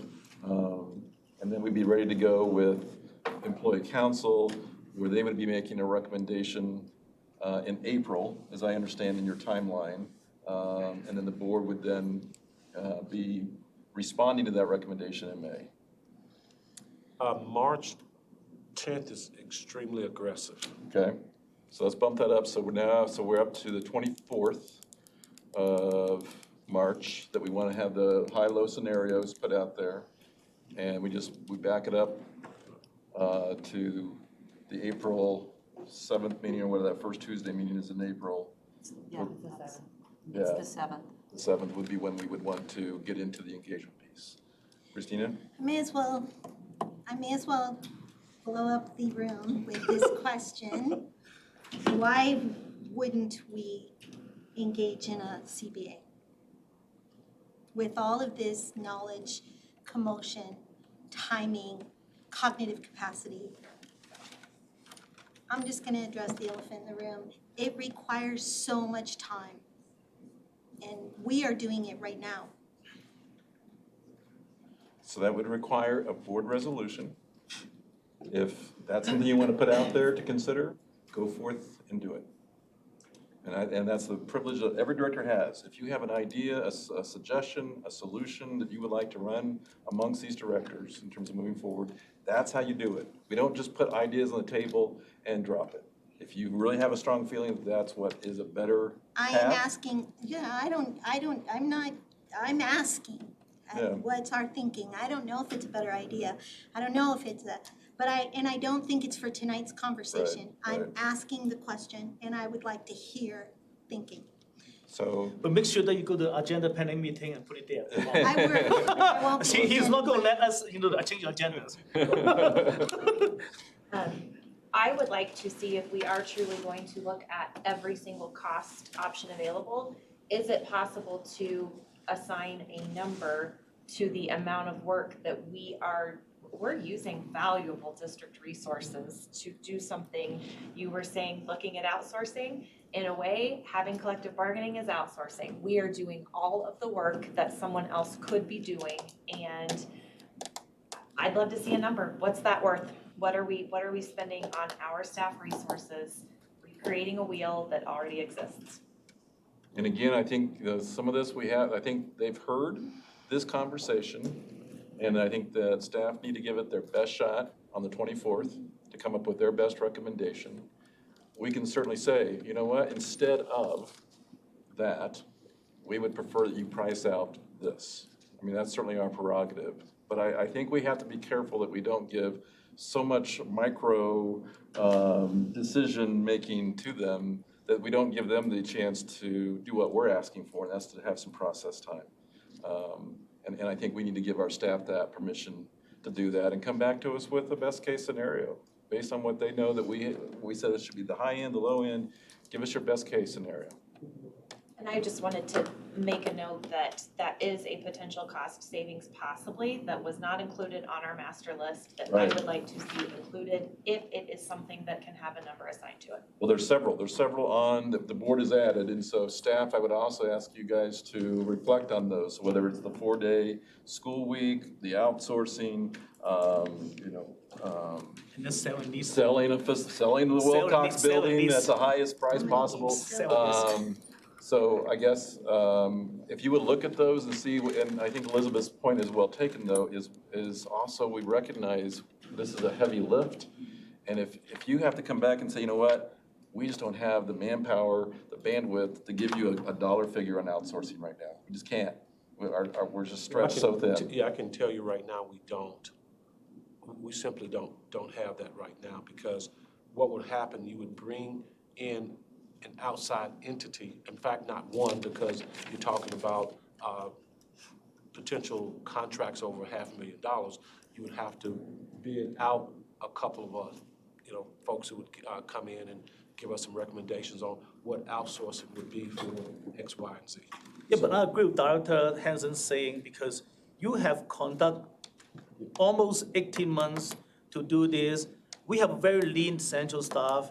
You guys are working like, there's no tomorrow. I know how many late night meeting that we are with you, and you have 16 of those employee meetings. Those are costs that you are invested into doing this, and otherwise you can use it for something else. So I think it's fair that Dr. Hansen's questions is how much the district has invested in this process. So we as a board director, at least I speak for myself, so I can see whether it is justified, because this is not going to be this year's process. It'll be progressively trying to move it to something, that is comparable with the other districts. So every single year you may have to do the same thing. And I want to know the cost versus, we explore another options. My only comment to that is if we didn't do it, we wouldn't cut any of these people. So I don't know that that would be a savings, because we still have our other work to do. It Right. wouldn't be cutting somebody. We'd still be here doing other Well, but types that's a of good, work. that's a fair, but if you can just present to us and say that if we don't do this, actually we don't save anything, I think that would be also good thing. But I would be doubt about that, because you spend a lot of times, all of you spend a lot of time, money, spend a lot of time, resources, on this. But anyway, so that's just my comment on that. So, folks, we need to wrap up. We've got a late night coming up here, staff does as well. And so, Saturday night, and so, I don't even know what tonight is, Thursday. Anyway, I think you guys have clarity in terms of what we're targeting for March 24th. I don't want to dismiss Chacha Shore's point around CBA, and I guess I would ask directors to chew on that a little bit. If there's a desire to engage in a discussion around benefit of CBA, talk to each other. So, I don't think we can make that decision here now, but it was now. brought up, and I just don't want to necessarily dismiss I had that a as lot well. of things I brainstormed, so feel free to email me whatever you want, anybody. And final word from Miss Elizabeth Hanson. I don't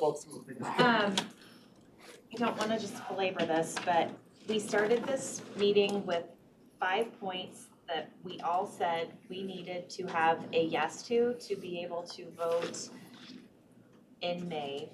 And we have addressed some, but I don't know that we have very clear direction.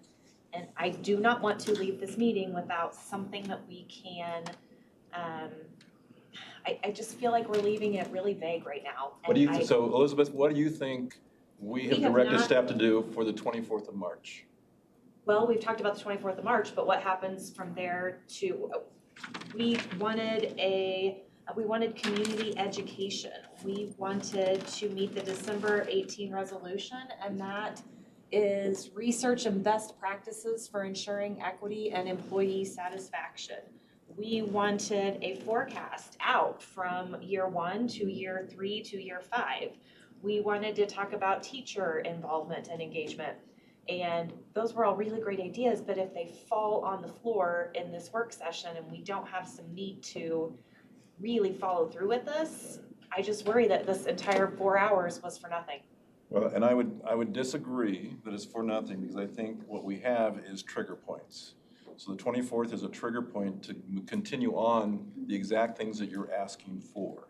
So we have to have something to start with. That's what Dr. Tucker has wanted all along, is for us to at least give him some parameters for a dollar figure. They have that. They're gonna come to us with some scenarios, and then you're absolutely right, then we deploy all these other expectations around what the next steps are. So it's really, we're not dropping them, we're suspending them until the 24th. That's our trigger date to start going into these things and saying, okay, now how are you gonna show evidence that these have been done based on the scenarios you recommended tonight? Is that fair? Yeah, Okay. I think so. I think we've done some really good work, you guys. I think we've come to some agreement about expectations. We've given staff a specific directive in terms of what they can provide for us. And I think we'll have a resolution be prepared with these things on them. Be prepared Gotcha. to consider those positively. And we'll either do that at the, we'll We can probably do it at the still 10th meeting. I think it's just to make sure that process, every board meeting has something about compensation. We'll try to get that going for the March meeting, just to continue moving forward. Yes. Our staff has an enormous task at hand, and what they need to accomplish between now and May is climbing Mount Everest. And I think as a board, we need to agree that if we have questions, if we have individual thoughts, if we have individual ideas that pop up between now and our next meeting, we are figuring out a way as a group of 7 to consolidate that and not barrage our employees with individual questions over and over. They don't have time to accomplish this if they are asking or taking the time to find answers to all of our questions. So I don't know how we can, as a board, agree to filter that somehow, send something once a week, something that's more effective than individually making requests of our staff at this point in the game. Yeah, I like that. And I don't mind we can set up a Google Doc that just, I don't mind continues doing to it as accumulate. secretary. I don't mind Yeah. anything. And I that just, can, just like we do with other things, we can just add those onto our Google Doc so it's in one place and that Dr. Tucker knows that Tammy's that's already done it. access it. What's I that? have not, but I know from my COSA meetings that you cannot have a shared Google Doc that everybody can see the input, because then it violates open meeting laws. So you would have to do a form, which is fine. Then you just fill in your idea and it populates a Google Doc. But you can't, do you know what I'm saying? You can't have an open spreadsheet that you all put ideas in and go back and forth with. Which I think is fine. I think the form, like Tammy is advocating, we can always plug into the form your idea without having to see the accumulation of all the ideas. And then we just sift through and make sure there's not replication. who does a form? Is that? That would be wonderful. I think that our staff need every minute of their days to focus on the big picture. Good suggestion. I just want to end on a positive and reiterate that the work you've already done, it is noticed and it is incredible. So I have confidence that as we go forward and I look at you and I know you're tired. And it's not getting easier between now and May 12th or whatever the day is. But I know that, one of the reasons, and we knew this was gonna be tight, right? We knew this wasn't gonna be easy. And then we found out about the PPR predictions for next year. And we just found out about those. So that's part of the reason for this time crunch. I just want the kind of greater community to know that as a school district and as leaders of our staff, you do these kinds of timelines all the time.